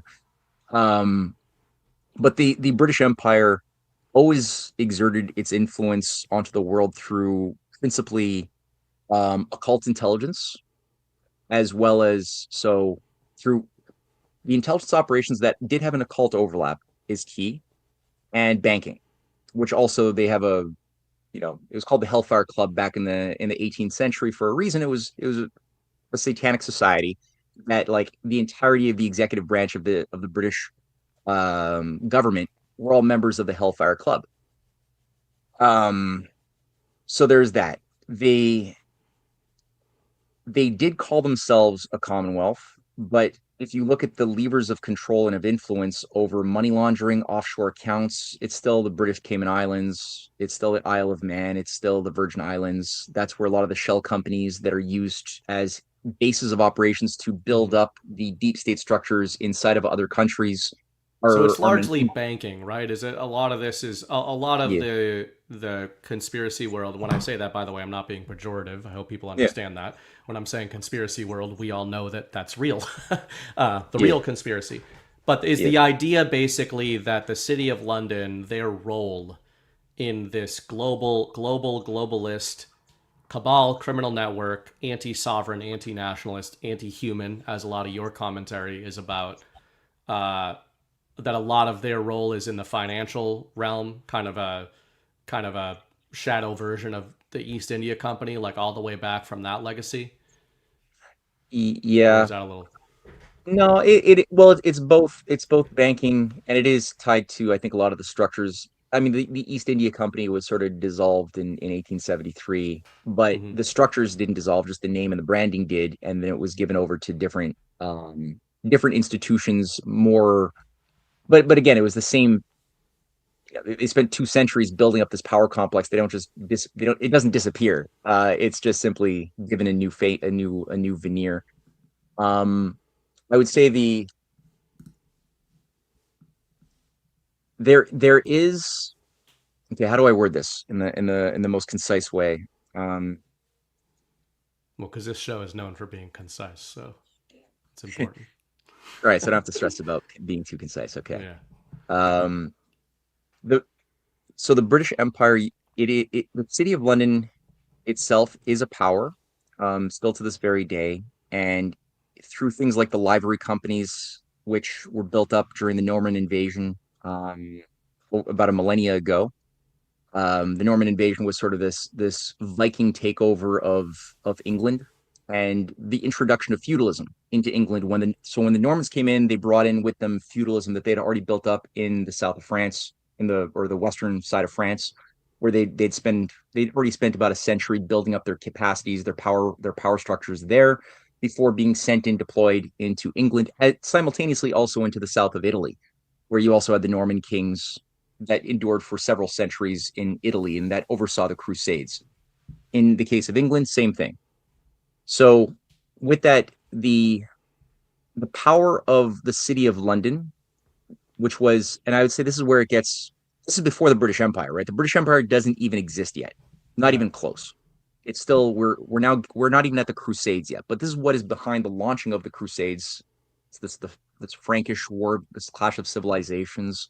It is very religiously motivated around the idea of creating this sort of like restoration of Solomon's temple. That's where the Knights Templar had set up their headquarters. But to what the Templar Knights began to do as a mystery cult, I would say it's probably, when people say it's a satanic order, I think it's probably true. There was probably a certain initiatory. Bit of um an inversion, right? yeah, I think there's a certain witch coven aspect to the Templar Knights that acted on the surface to be Christian, but were actually this Hmm. more Mithraic cult, a Gnostic Mithraic kind of cult of kill for Jesus types, but Yeah. with an initiatory system. And they were doing black magic on the inside, it seems. But they also innovated banking. They became the primary controllers of international finance. So the idea was, their influence became so great in the Middle East and Turkey and Anatolia, all the way up through different parts of Europe, and they were given such powers by the Pope that they could, even recruit into their order. Like their order was super independent, kind of like what the Jesuits enjoyed later on, is what the Templars enjoyed earlier before the Jesuits. Total independence. Um, they could recruit heretics to their cause. They could bring them up to the highest levels of the order. They were given that kind of authority. But because they had also tons of money, like they were given castles, controls over land interests, farming, treasuries. I mean, they were collecting their own taxes. They had a huge amount of assets, and a lot of they were taking in money. They were selling like armor and supplies as well. So they had like a whole outfit, a whole economy built up around the Crusades, and they had little banking outlets in like Palestine. And they had like so many banking outlets that they began to realize, hey, we could have different types of bills that somebody could deposit in one branch, and then with a special seal, take out the same amount of money from another branch. So they innovated Right. that A kind of. trust, Yeah, if you will. yes. And they began to lord over nations. So they started exerting influence over the nations of Europe as a whole to get more, because war is money, and they started finding different ways of encouraging new crusades, completely unnecessary but very lucrative new crusades. They also controlled the ports of the Mediterranean increasingly. So they became known as like the vanguard of the pirates, or a lot of these Templars. Yeah. Um, so one of the key control centers that they had was the city, this square mile that everybody has probably heard about, which was at the hub of Roman Londinium. So when the Roman Empire came in and created Roman Londinium, um, there was this Celtic ISIS cult, and their headquarters of this ISIS cult was in the location of what became the city of London as a banking complex. But it's an occult initiatory control center. A sister center was in Paris, which is why it's called Paris as a name. It's from Para ISIS, those from ISIS, that's why there's Okay. all this weird occult symbology all over France, and the Olympics were a great display of that. But Oh my god, that was. I mean, even if you're a normie at this point, holy shit, you're gonna be yeah, watching that, being like, "What is going on here? Why yeah, am I watching some exactly. Stanley Kubrick?" Yeah, big Yeah, naked blue guy with kids, and no, it was yeah, just like, yeah. Bit um on the nose. a bit on the nose, a little too much too fast. Yep. So you have this thing, and within the Magna Carta in 1215, these Norman conquerors, these former Viking overlords who were brought in. It's kind of like these are like, if you think of the way the CIA uses ISIS as a battering ram to destroy nations we don't Yeah. like everywhere in the Middle East. And then as a And then, predicate to invade those nations to combat ISIS. It's a perfect ironic, wrap up right? smear. It's a Yeah, great invention by Intel. that's largely what the Normans were. They were largely deployed as kind of like marcher lords to just destroy the enemies of at the time. The a lot of the forces of the old Roman Empire, the old families, were being concentrated in some of the areas of Italy. Some of these proto city states like Amalfi, Venice was on the ascendancy. Genoa was on the ascendancy, and they didn't like some of the reforms that were then being made by King Alfred Great in England. They didn't like some of the reforms that were being made by some of the aristocracy in the south of France of Italy. They didn't like that because they were actually trying to protect the people from this ancient satanic order that, again, that oversaw that ran Rome into the ground, and that regrouped itself in these core city states that I just mentioned: Amalfi, Venice, Genoa. Um, Florence was not really on the game board back then. But so they said, okay, well, there's this really, really useful tribal group of Vikings that have nominally become Christian on the surface, but they've never been Christian, and they're good at breaking things, and we'll send them into these countries to get rid of the people who are causing us trouble within the Anglo-Saxon groupings around King Alfred and within Italy. And they did that, and then they were rewarded by being granted this stewardship. So they became sort of the new oligarchy, the new families, and things like the Doomsday Book of King William the Conqueror was then created. He literally called it the Doomsday Book because the idea was that in all of the families, he branched up all of the parcels of land and castles and things of England, and its tributaries, and said, okay, my different allies who helped me will get different parcels of these lands, of these castles, until the Book of Revelation, until Doomsday, until the end of the world. And it's still called the Doomsday Book, and you can read the family names, and many of them were positioned to be into this institution that was representing the various guilds of the fisheries, the different livery guilds. I forget how many there are. I think there's like 12, maybe there's 13. Um, and these guilds became very like independent, almost independent, but overlapping corporations that represented the governance of the city itself, the city of London, the square mile. And it within the Magna Carta, there was enshrined within it the demand that the king will always be obedient to the perfect independence of the city as something which will be above the laws of the state, which still is respected to this very day, which is why they have their own private judiciary. It's not the English judiciary. It's something very specific to the city. They got their own police force, their own. It's weird. They got their own remembrancer, this guy who's got Yeah. total control in Parliament to go to anybody and see what their legislation is. He can just walk around. He's called the remembrancer. It's weird. Man, Um, yeah, how do it's you fucked apply up. for that? I don't know. I don't know. You definitely have to make something bleed in a dark room somewhere, I think.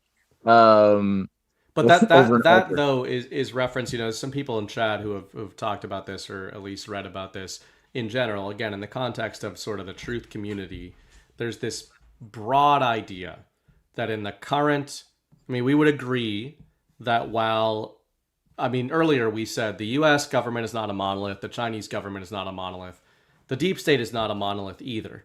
And I think that sometimes we get a little tricked into that. Yep. Once the veil is lifted a bit and you realize that there are people that don't necessarily belong to nation states or don't feel themselves as belonging to nation states, operating in the shadows, maybe against the will of sovereign people. You're like, that's the deep state, that's the bad guys, that's the team.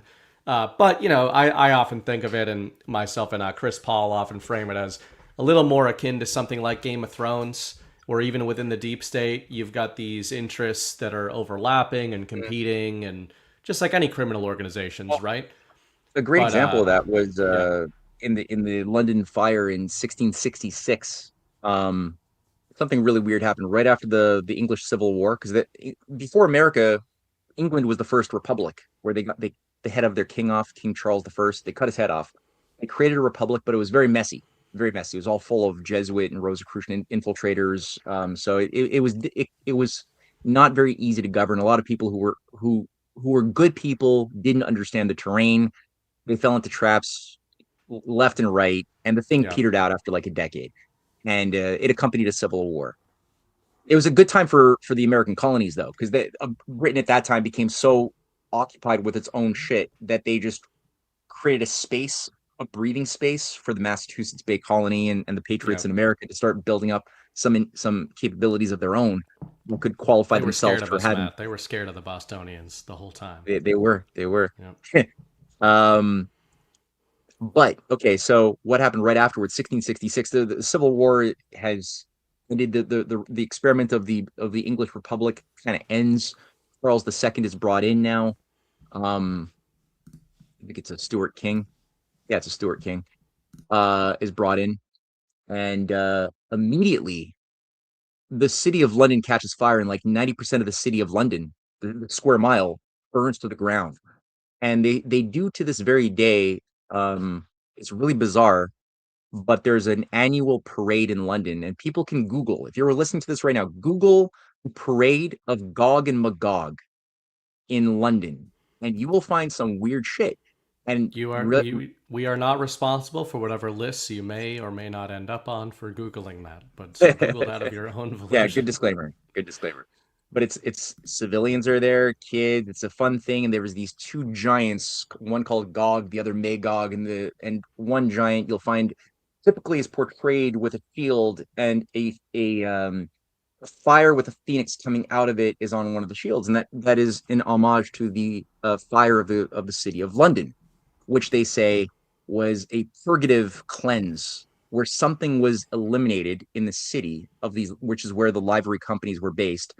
Out of the ashes, something new was created. I don't think that the new thing that phoenixed out of the ashes was good in any way, but it did show that the powers that wielded a lot of influence within the city were also behind, um, as you pointed out, this kind of like Game of Thrones Yeah. maneuvering that resulted in the king getting his head cut off, this experiment of the Republic, and they got punished. Whoever they were, they got punished.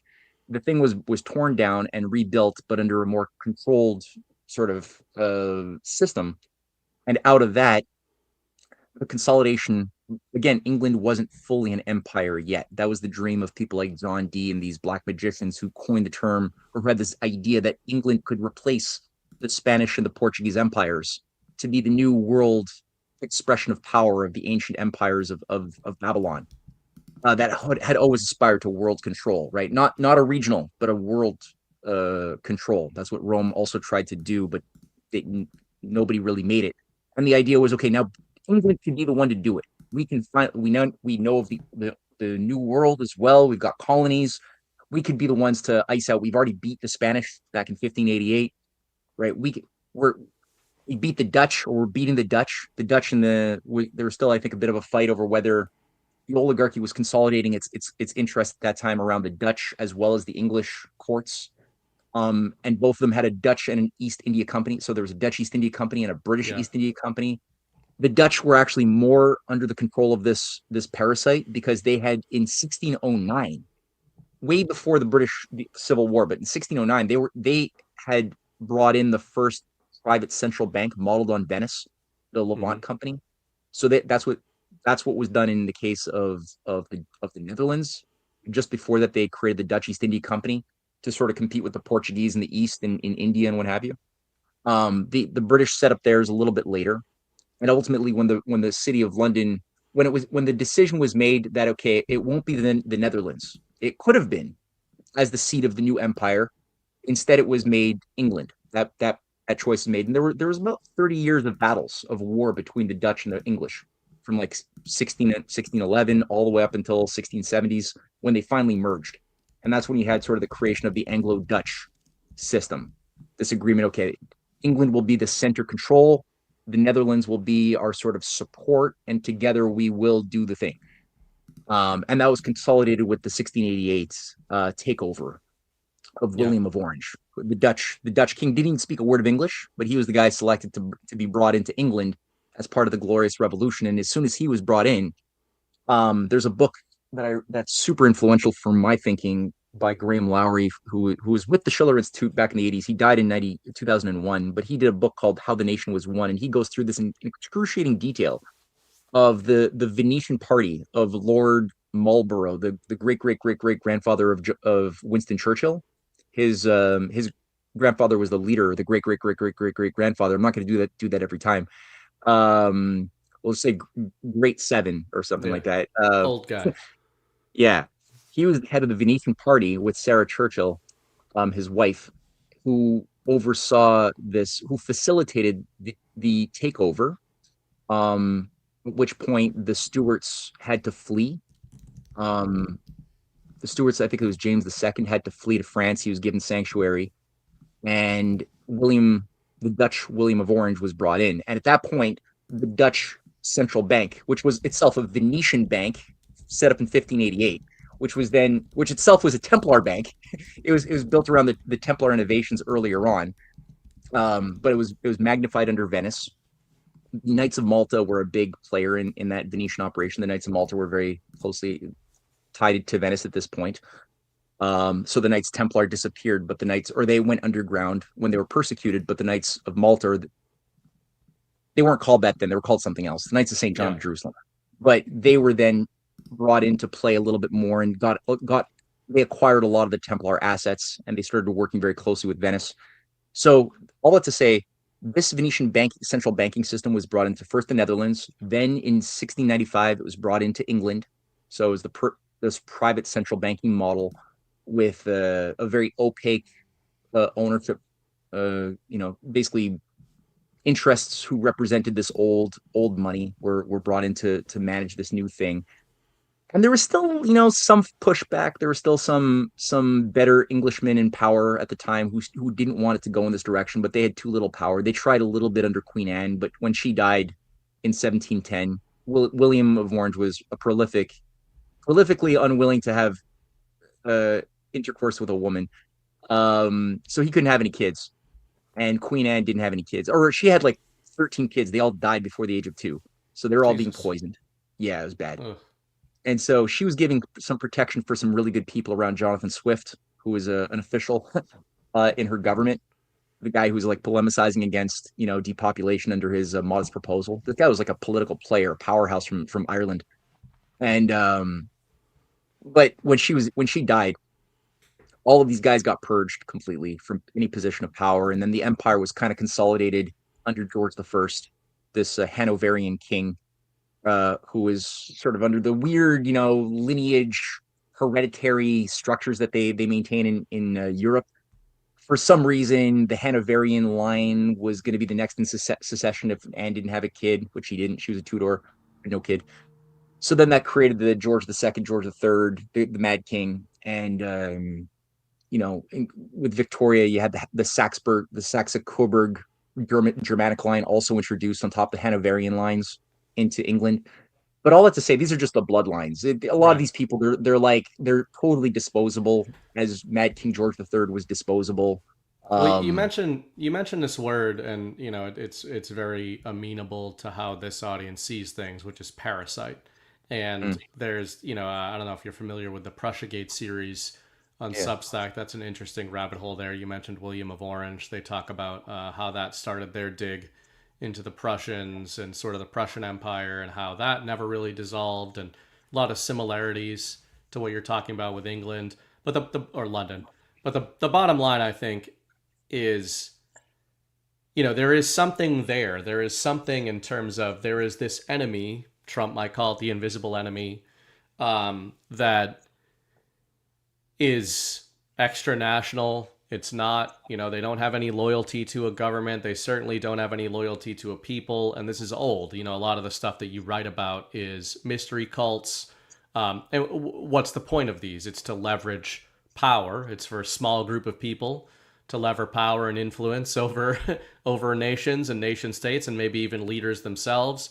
And I know you got to get going soon, but one of the things here that some people in the chat have said, and I've seen this in the sort of American conspiracy world in particular, is this idea that this cabal, this deep state, this cult, the sort of however unified they are, the invisible enemy kind of has these three main pillars that people conflate or align with specific areas. So there's the City of London, there's the Vatican, and there's DC, Washington, DC. And there's these theories of City of London is the financial architecture of this cabal. The Vatican is the religious and spiritual architecture of this cabal. DC is the backdoor into the kinetic military aspect of the cabal. I wonder what you think of that. I mean, for my 2 cents, I think it's way too reductive. Yeah. I understand that it may be communicating a larger, broader truth, which is that perhaps the financial architecture of what we call the deep state, or the Western globalist hegemon is often what I call them in my writing. Maybe that's concentrated in the remnants of the British Empire. I certainly agree that the kinetic arm, what has been the kinetic arm of the deep state, has been the U.S. military, levered basically against our best interests. And then, the Vatican has its own conspiracies. But I think that's a lot of where the City of London rhetoric from an American conspiracy theorist perspective comes in, where people kind of have this idea, I think, that I'm not trying to poo-poo it, maybe there's something to it, but that they're like, yeah, they're the ones who handle the corrupt banking finance, and then the DC is the evil military guys. But I don't know. What do you think of that framework? I try to.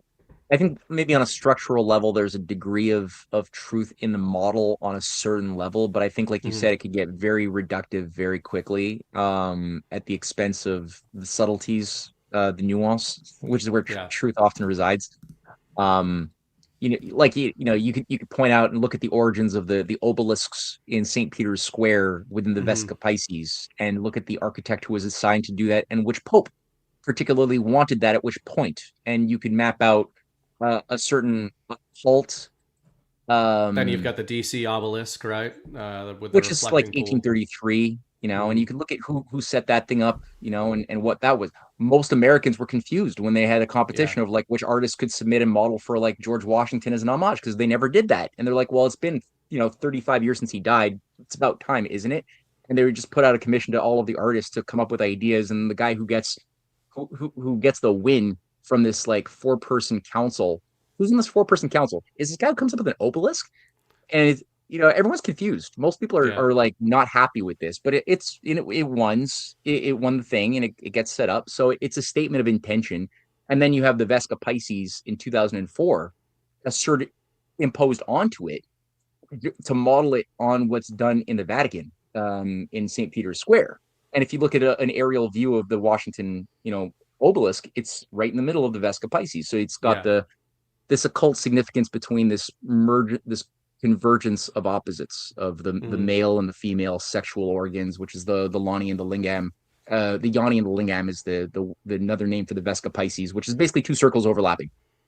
And if you put the phallus symbol there, that's the sort of significance. It's really big in the occult circles. So, and then you've got similar things in England. If you look at the river Isis, which is the river Thames, I think they say. I always call it Thames, but then a lot of English people write to me and they say, no, you're doing it wrong. I think it's Thames.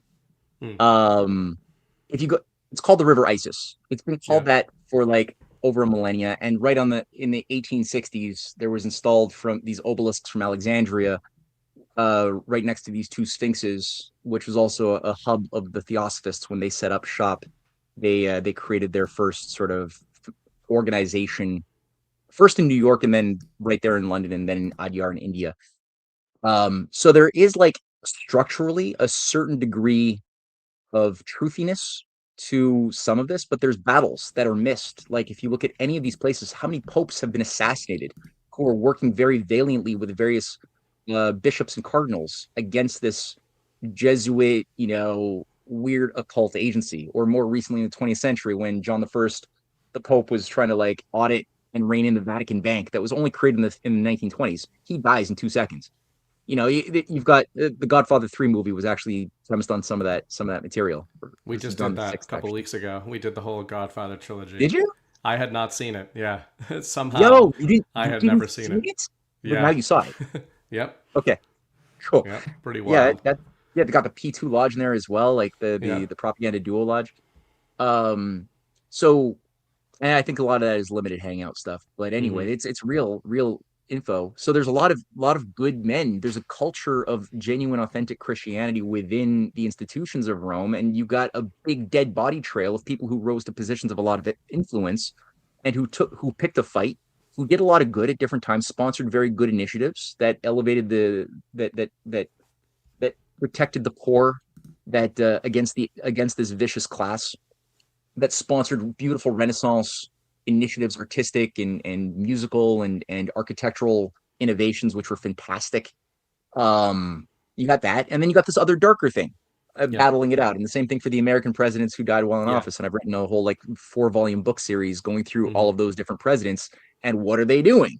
Right. All 8 American presidents dying while in office, they're all invoking the same principles of constitutional banking, domestic and international.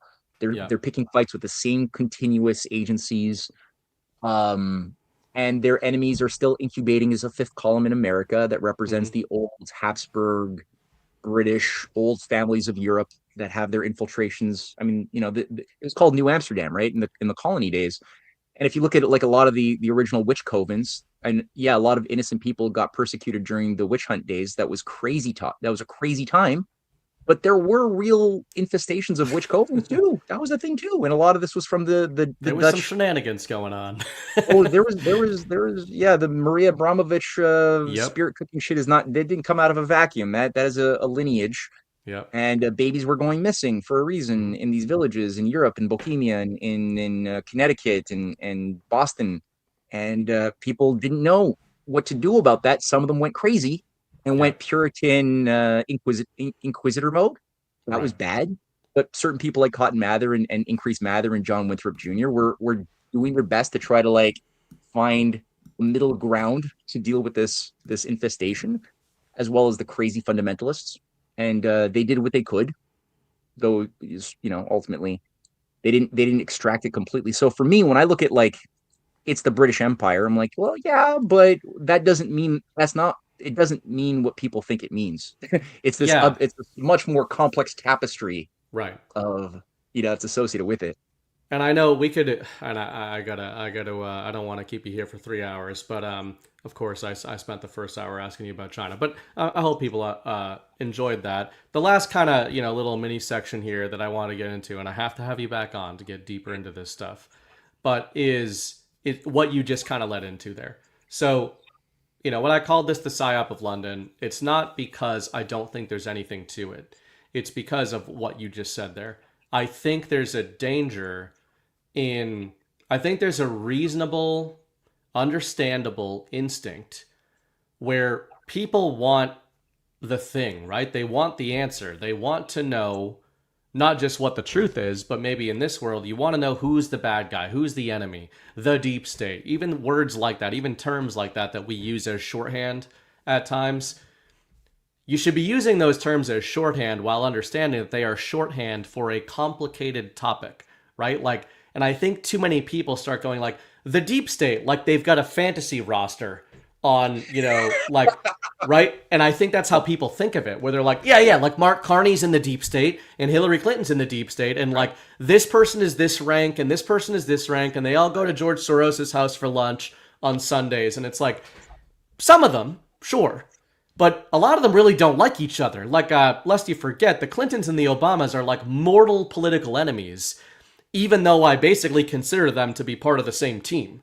And I think that's part of what's going on here. So with the City of London thing, the reason I wanted to bring it up, and I don't need to mention the group, but I've noticed in 2025 and definitely in 2026, there has been a very directed push into the alternative spheres of American political conversation, specifically the truth community, Badlands, these sort of alternative YouTube channels.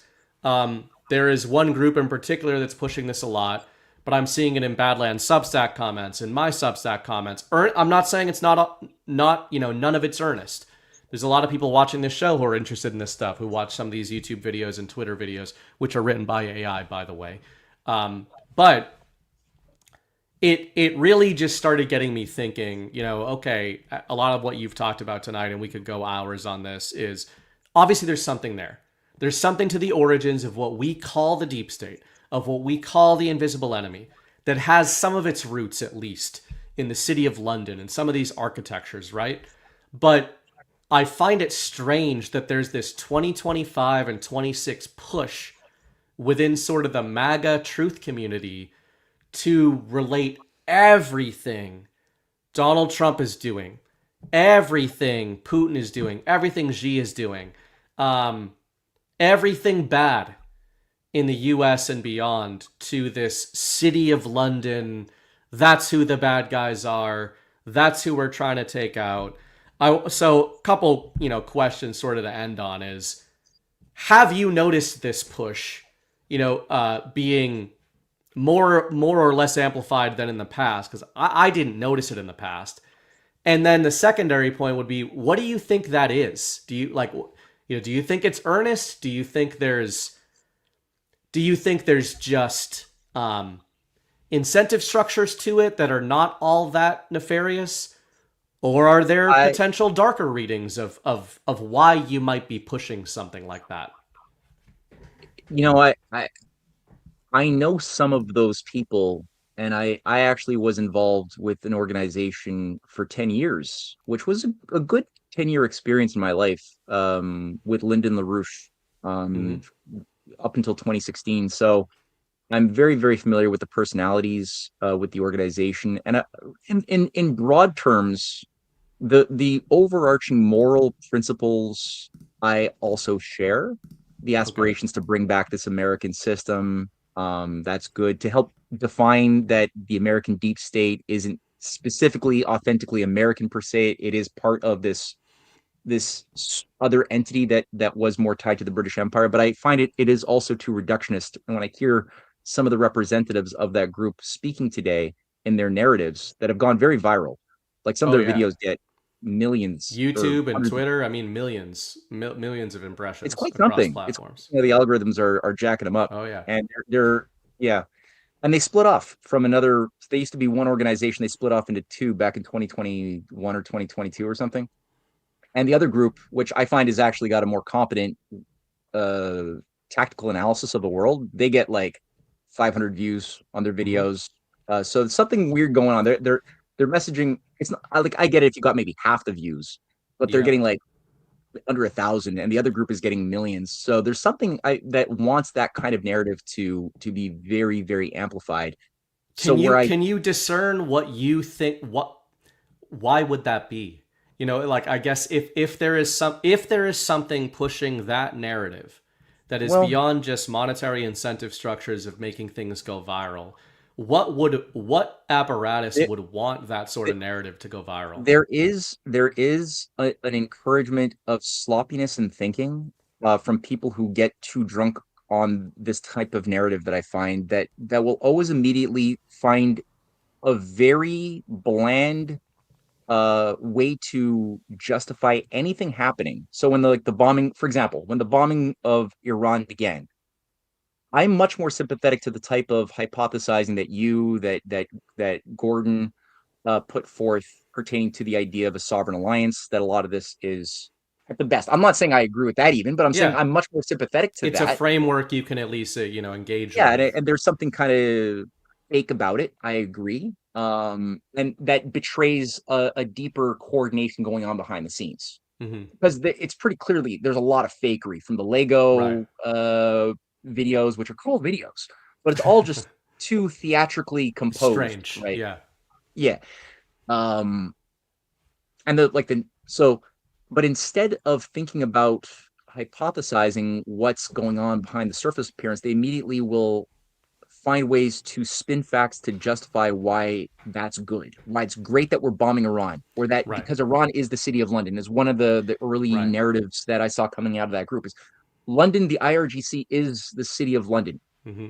Well, that's never proven. If you ask any of them, and I've watched many of the videos to like try to find, I was with them for like 10 years. I read their literature, I read Yeah. their research on Iran and its history. Not once did I ever find it, has anybody ever proven to me that Iran is the city of London. I know that London played a role in the revolution 79, but I've seen a lot, like all of the evidence point to the fact that those operatives have been purged decades ago, and there's nothing that backs that up. But they were saying that that's good, and that, you know, Trump, this is the cutting off of the head of the Hydra, and they just like play into the surface narratives without going deeper, and they encourage their audience to just like lay Yeah. blame to this easy villain image that it's not Hmm. us. There's nothing inside of us to work on, right? It's there's nothing there's it's it the fault is not with us in any way, but rather in this very, very simple, it's the British Empire. That's what it is. Everything you don't like, everything that's bad is the British Empire. And Right. then anybody that we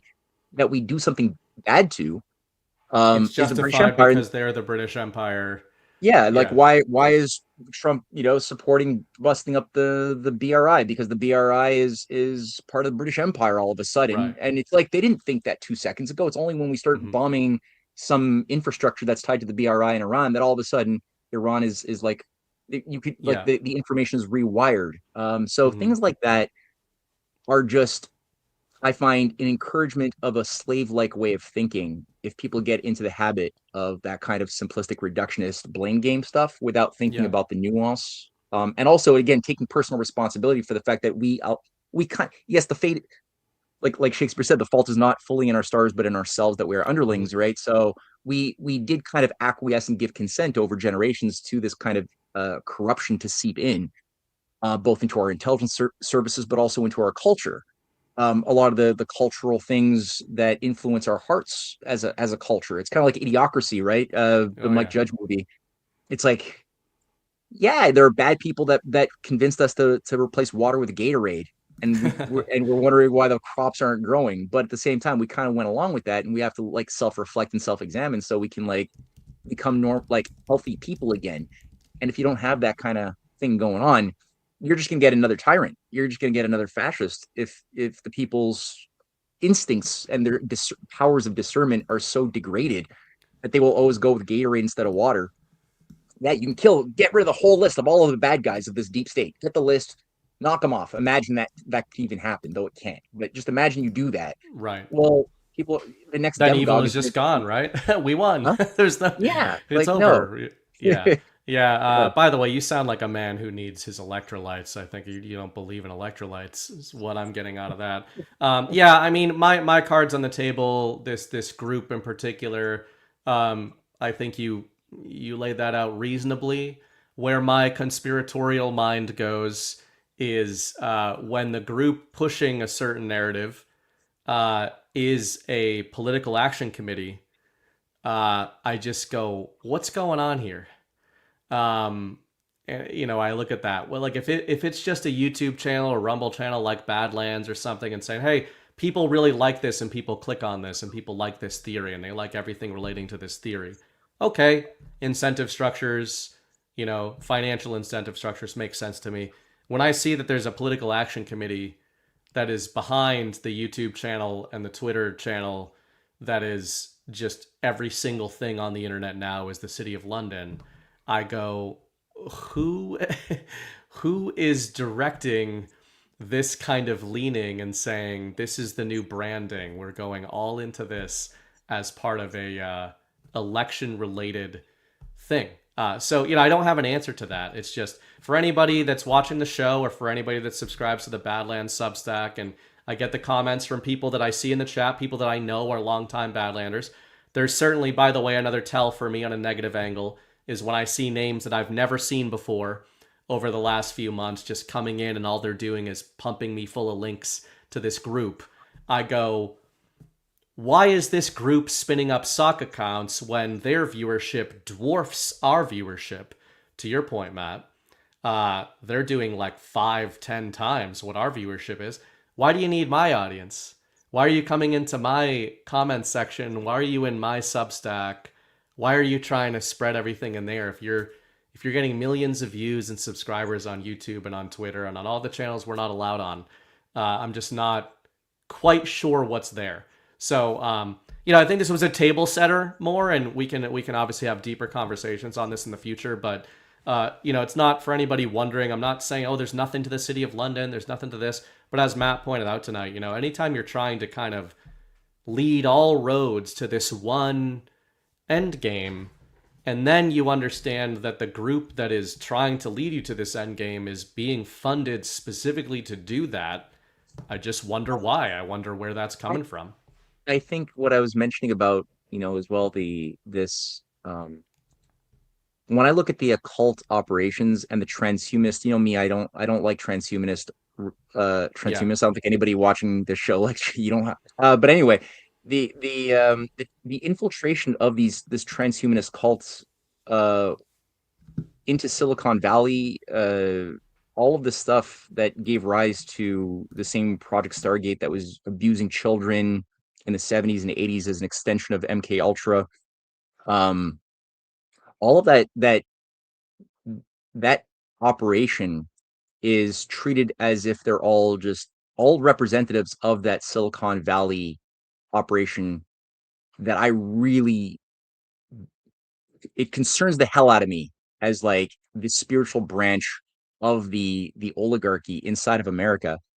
Um, People who we're talking about will tend to frame them as if they're all heroes because they're American, but they're not really American. If you look at the ideology, it doesn't come from America. Yeah.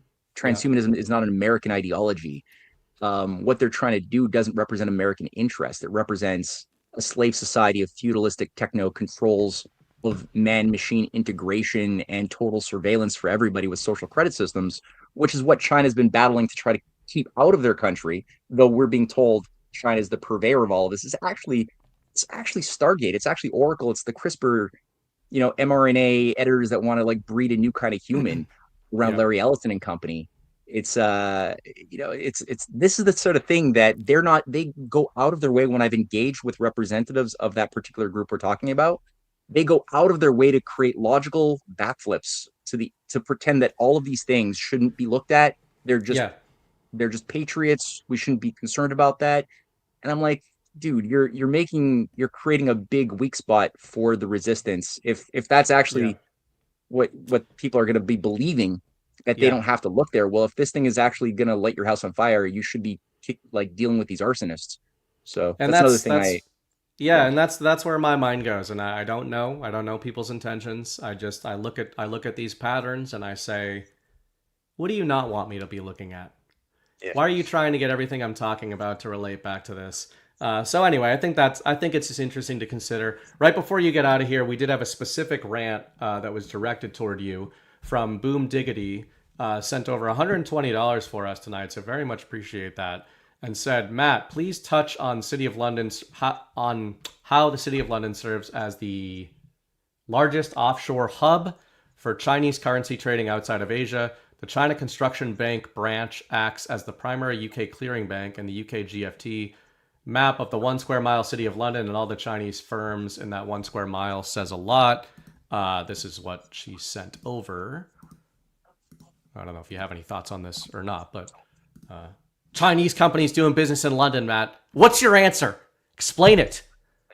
I think China is trying to gain any influence that they can, knowing that they're under attack. And London currently is trying to, I think, on the one hand, seduce China. Like, there's an effort right now to try to charm China, to convince China that the opium wars is like, let's let bygones be bygones. You can trust the empire now. Hmm. Forget about the what we did in Hong Kong, even Yeah. though Hong Kong is still MI6 of the Pacific, just Right. and HSBC is still running like one third of the Hong Kong currency, and Britain's Standard Charter Bank is also controlling the other one third of Hong Kong's dollars. Ignore all of that. We're good now. You could trust us now. And look, Big Bad America is giving us a hard time. They're giving you a hard time. So let's bind together. And Hmm. so I think there's a bit of a disgusting effort by the part of the British oligarchical caste to try to persuade China to enmesh themselves into Commonwealth interests. They're doing the same thing in Canada too, to Hmm. try to, in their mind, weaken. Because once you get dependency, when you get um, any type of economic integration on that level, there's influence that you can have. Now, people are in England are being fed all kinds of propaganda saying, look, this is evidence that China is taking over England. China is the Right. enemy. And British people are getting tons of this kind of messaging left and right. Yeah. In my analysis, it's the opposite. The people who have more to be concerned about are the Chinese, because when you allow this type of thing in, you're creating influence in the other direction as well. That's a big deal.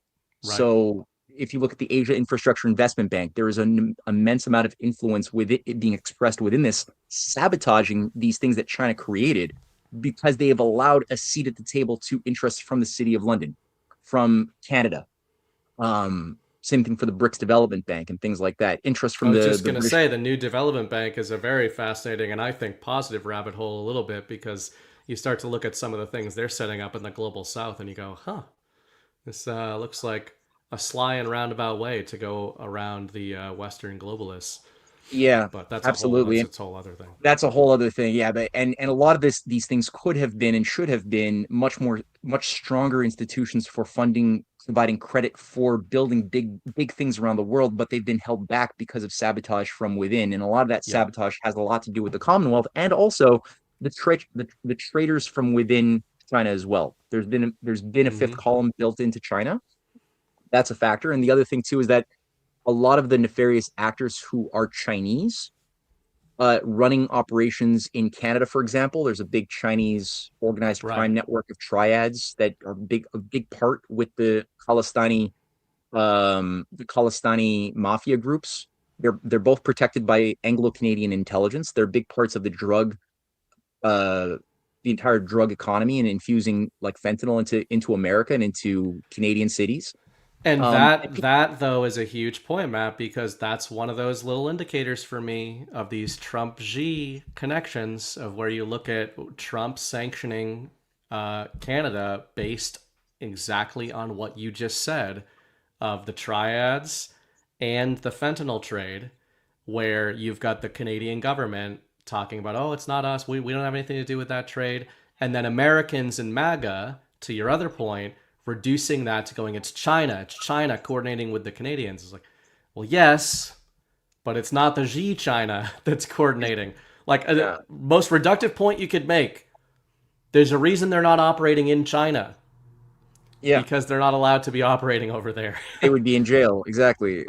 And then they're given sanctuary in Canada. They're given Mm-hmm. sanctuary in Australia and in England. And then ignorant white people who don't know any better are just being told, hey, look, these Chinese are They're causing Chinese. housing Yep. prices to increase. They must be assets of Xi Jinping, or Right. they're behind these drug production facilities. They're behind Xi Jinping's reverse opium war. And it's that simplistic. It's that simplistic. Yeah. So it's again, you got to just be careful what your senses tell you and what the narratives are that you take in to interpret your senses at the end of the day. And thank you for that $120 donation Yeah. to Burning Bright's cause. This is Thank very you, nice of bro. you. Thank you. That's to both of us, so appreciate that. And thank you for hanging out, Matt. Kept you a little longer, as usually happens. I'm gonna blame you for that. It's not never my fault. It's not. It's This is never fun. me These that are does good. it. These are good Yeah, Sunday nights. I appreciate we this. gotta we gotta have you back on. Maybe next time to do a slightly less controversial topic. I'm going to have Matt because he just hinted at it. We're going to tell you how Hong Kong and Taiwan and all the rest of these damn proxy states need to be dismantled and reabsorbed into the sovereign multipolar empire we're building. I figure that's going to be a less controversial topic, right? So we'll get into I don't maybe. know. I'll talk to Matt on the back channels and see if he wants to get into that topic. But that'd be a fun one. But anyway, man, you've been working on a ton of stuff lately. You said you got a documentary. Is it available for people yet, or what do you got going Yeah. on? Let people know. Yeah, they can go to my Substack, and it's the feature post called Black Sun Rising, Esoteric Fascism Past and Present, and it's like an hour and 20 minutes. It's a pretty thorough feature-length film, and that's behind a $5 paywall, but I think it's worth the $5. And if you wait a few weeks, we'll make it free sometime in August.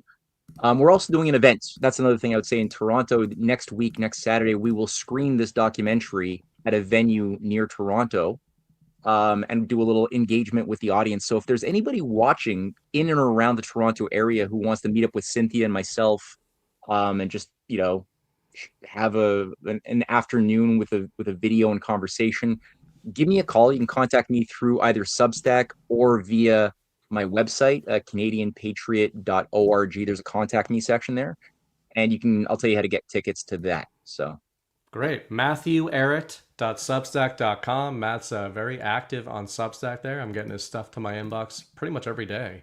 I try. And, so far I've said, no platform is perfect, but I'm a big fan of the Substack platform. They've not taken me down. They've not taken you down. So, Not yet, not yet, but I'm yeah. weary. I'm weary as well. Yep. Yeah, you never have all the eggs in one basket, but support Matt, Yeah. support what he's doing over there. Got to have you back on, man. Otherwise, I'll see you next time. Yeah, all right, man. Bye. Bye, everyone. All right, thanks to Matt. I spent the first course. My version of intros is an hour long. We talked about China, but I think that's important, and I think the reason I was talking about China to begin with is because obviously the Trump address on Thursday night referenced the CCP, referenced Chinese influence on American elections. Matt obviously knows a lot about that, and when we talked privately before this show, he was talking about kind of how that's even a greasing of the rails into this City of London topic. So we did about half and half there. There's maybe some people watching this show that have not been inundated with this and that have not seen this on their feeds or whatever. Full disclosure, does not shock any of you to know. Whenever there's a coordinated push to get me to relate everything to something, or hey, you're missing this giant piece of the puzzle, you're probably pushing me in the opposite direction. And you could say that that's being reductive in itself and that's being contrarian and a hipster or something like that. Fine. But when I start looking into your little group that gets millions upon millions of monthly impressions on X, the problem with trying to farm the audiences of autistic weirdos like me and some of the other people at Badlands is that we will try to figure out everything about your organization, and we're really good at it. So I've only just started, and when you're sending people into my email to invite me onto YouTube channels for interviews, no thanks, by the way, if you're watching, when you're sending people into my Substack comments, when you're creating sock accounts on my shows, when you're going into the Badlands Substack comments, and relating every single topic to the City of London, and then any link we click on brings us back to your PAC, your Political Action Committee, and when your Political Action Committee wants to relate everything Donald Trump is doing as a war against the City of London, I don't know, something a little weird about that, something a little strange about that. You weren't talking about it in 24, 23, 22, 21, kind of rebranded. There was definitely a rebranding that went on. Matt mentioned one of the organizations that this organization used to be known as. The reason I'm not mentioning it, guys, I don't really want to send traffic to them. They apparently don't need it, even though they're farming us to try to get you guys to go over there, which also makes you wonder just how real those numbers are over on the old YouTubes and the old Twitters. Why are you farming our audience? The philosopher of Badlands, Chris Paul, once said in a different context about a different group, if the Badlands audience is fake, rather, if the Badlands audience is fake, why are you trying to steal it? That's food for thought for any of these groups out there. And it's food for thought for you guys who are in this audience. They're not after us. They're not after me. They're not after John. They're not after Chris or Ghost or Matt. They're after you. They're after the type of minds that watch shows like this and that engage in discussions like this. And again, I hope we had a little bit of a nuanced intro to a discussion on that topic. There is absolutely something to the City of London and the origins and the Vatican and DC and these extra governmental, extra sovereign territories and infrastructures, etc. Of course there is. This is the whole point of what we talk about, what a lot of you guys have been talking about for years and researching for years. But to try to get us all to say that everything is City of London, I think maybe you've got a branding thing going on, and I think maybe you're a bunch of retards. So that's putting it mildly. Or there's something else going on, and I'm not so sure you're actually a political action committee that has Donald Trump's best interests at heart, nor ours in this community. I am going to show you guys another couple sponsors here, starting with ourselves. Then I'll get out of here pretty quick. We'll go through a couple of rants, and then we'll get going. But I hope you guys enjoyed that. Please support Matt, MatthewEhret.substack.com. He's crazy busy lately doing a lot of that. It was kind of hard to track him down. He used to be able to just scrounge him up, just throw him on the narrative, put him in his narrative cage, and say, 4 hours, you're doing 4 hours this Sunday and 4 hours next Sunday, and that's the way it is. But the man's in high demand these days. So anyway, that was a fun one. So brought to you by ourselves and the lotion detector. One hero, one mission, to deliver softness to America.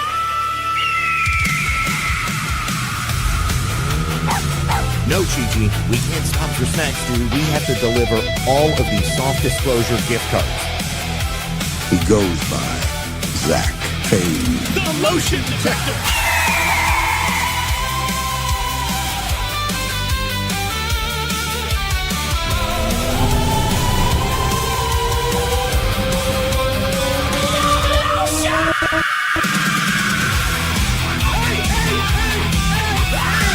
Hey, stop fighting over the beer brush.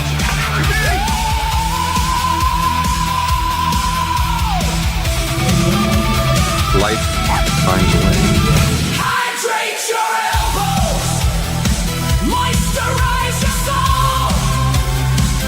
Feel the rhythm together. Makes you feel alive and let the lotion roll. Soft disclosure, hear the cry. Maximum softness, do or die. Muffin, hit it.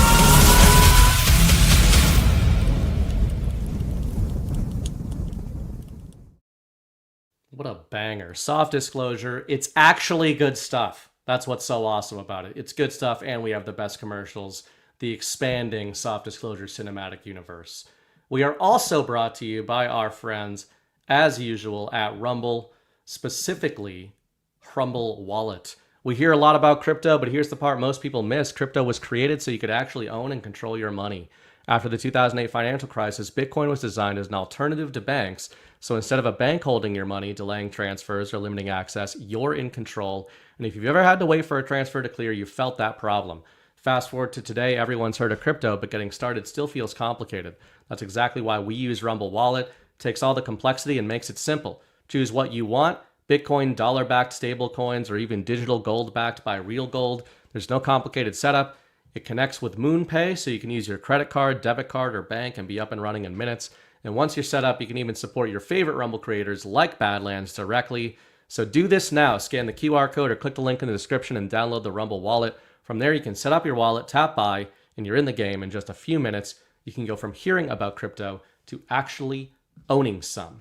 So thank you to Rumble, thank you to Rumble Wallet, and thank you to those of you who support us using Rumble Wallet. And thank you to Jess for, I would say, co-piloting the stream, but essentially piloting the stream and, dealing with the fact that any estimate I give her on anything I'm doing has never and probably will never be accurate. And yet, nevertheless, she persists. So I appreciate that. Let me grab a few rants here, and then we'll get going. Tom Terrific, 54 cent, $25 over for the cause. Thank you, Tom. Very much appreciated. Jackie and Bay rated me earlier, which is not, that's against my consent. Did not consent to that, but appreciate it nonetheless. Envo, $20. Can't wait to listen tomorrow. Also hope the bathroom is done. Hearing it had some isms. I thought of the Trailer Park Boys where he installed a towel rack and ended up ripping the wall off. Yeah, it'll be done Monday night, I think is the plan. My dad has done a fantastic job. 72 years old. He's just killing it. He did saw through my electrical system, but it just allowed him to recall his electrical wire splicing capabilities. And it all worked out. The bathroom looks awesome. New floors in there. We got like a basin tub, like a soaker basin tub instead of this thing anchored into the wall. New tile in the shower floor. Probably would have been like a $12,000 project, but using my dad as slave labor, and then the materials, we're gonna do it for like a fifth of what it would have been. So Mrs. Wright's excited, and I'm excited. So it's good stuff. Thank you for asking. Boom Diggity, thank you for the generous support tonight. Sent over $121 in rants. Very much appreciate that. Nevada Runner gifted 5 subscriptions. So the cones of shame go to Babbage3, Glenn Housel, Jester of Knights, Maligator 1960, and Woody. Or Woody. You guys got to be more careful than that. Not having a subscription, you might get gifted one. Thank you, Nevada Runner, and thank you to you guys who are now supporters of Badlands. And Babbage sends over $1. Peter Friedrich on YouTube sends $10 and a thumbs up. Thank you. I'm too retarded to be doing that and to have the YouTube thing on at the same time. So thanks for reminding me of that, Babbage. And thank you to Peter Friedrich for sending that $10 over. And anyway, my guy, I'm talking like a Bostonian because, you know, the Red Sox have reeled up. I always knew they were going to do it. You know, they might have sucked a month ago, but 13 straight wins, biggest Red Sox win streak since 2006. Isn't it crazy that we got 13 straight wins and we're just a hair over 500? That shows how bad they were. Anyway, Red Sox looking good. 4 more wins to break the franchise record. 3 more to tie it. I don't know if they can do it. We got the Baltimore Orioles this week, so we'll see. We'll see what happens there. If you guys are interested in a deep dive, a deep surface level dive into some of the stuff we talked about tonight with China, check out the China version of Righteous Russia on burningbright.substack.com. I named this series Doomed Dynasty when I wrote it in 2022 and 23. Then I compiled it, edited it into a major long form in 2025. This is going to give you a lot of background on Xi Jinping, the CCP, the Tigers and Flies campaign, and how a lot of what's been going on in China preceding even the Trump administration, the two Chinas here, is pretty damn fascinating.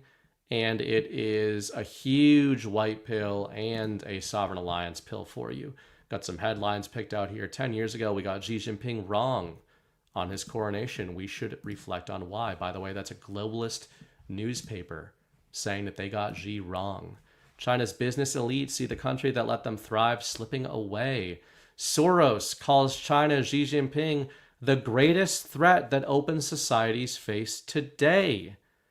He also warns civilization may not survive Putin's war, and he's confident that Trump will be a transitory phenomenon.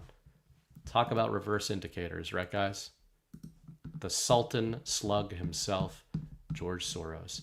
Also, if you guys are interested in more of my work, I have brought the Bright Brief out of retirement. burningbright.substack.com.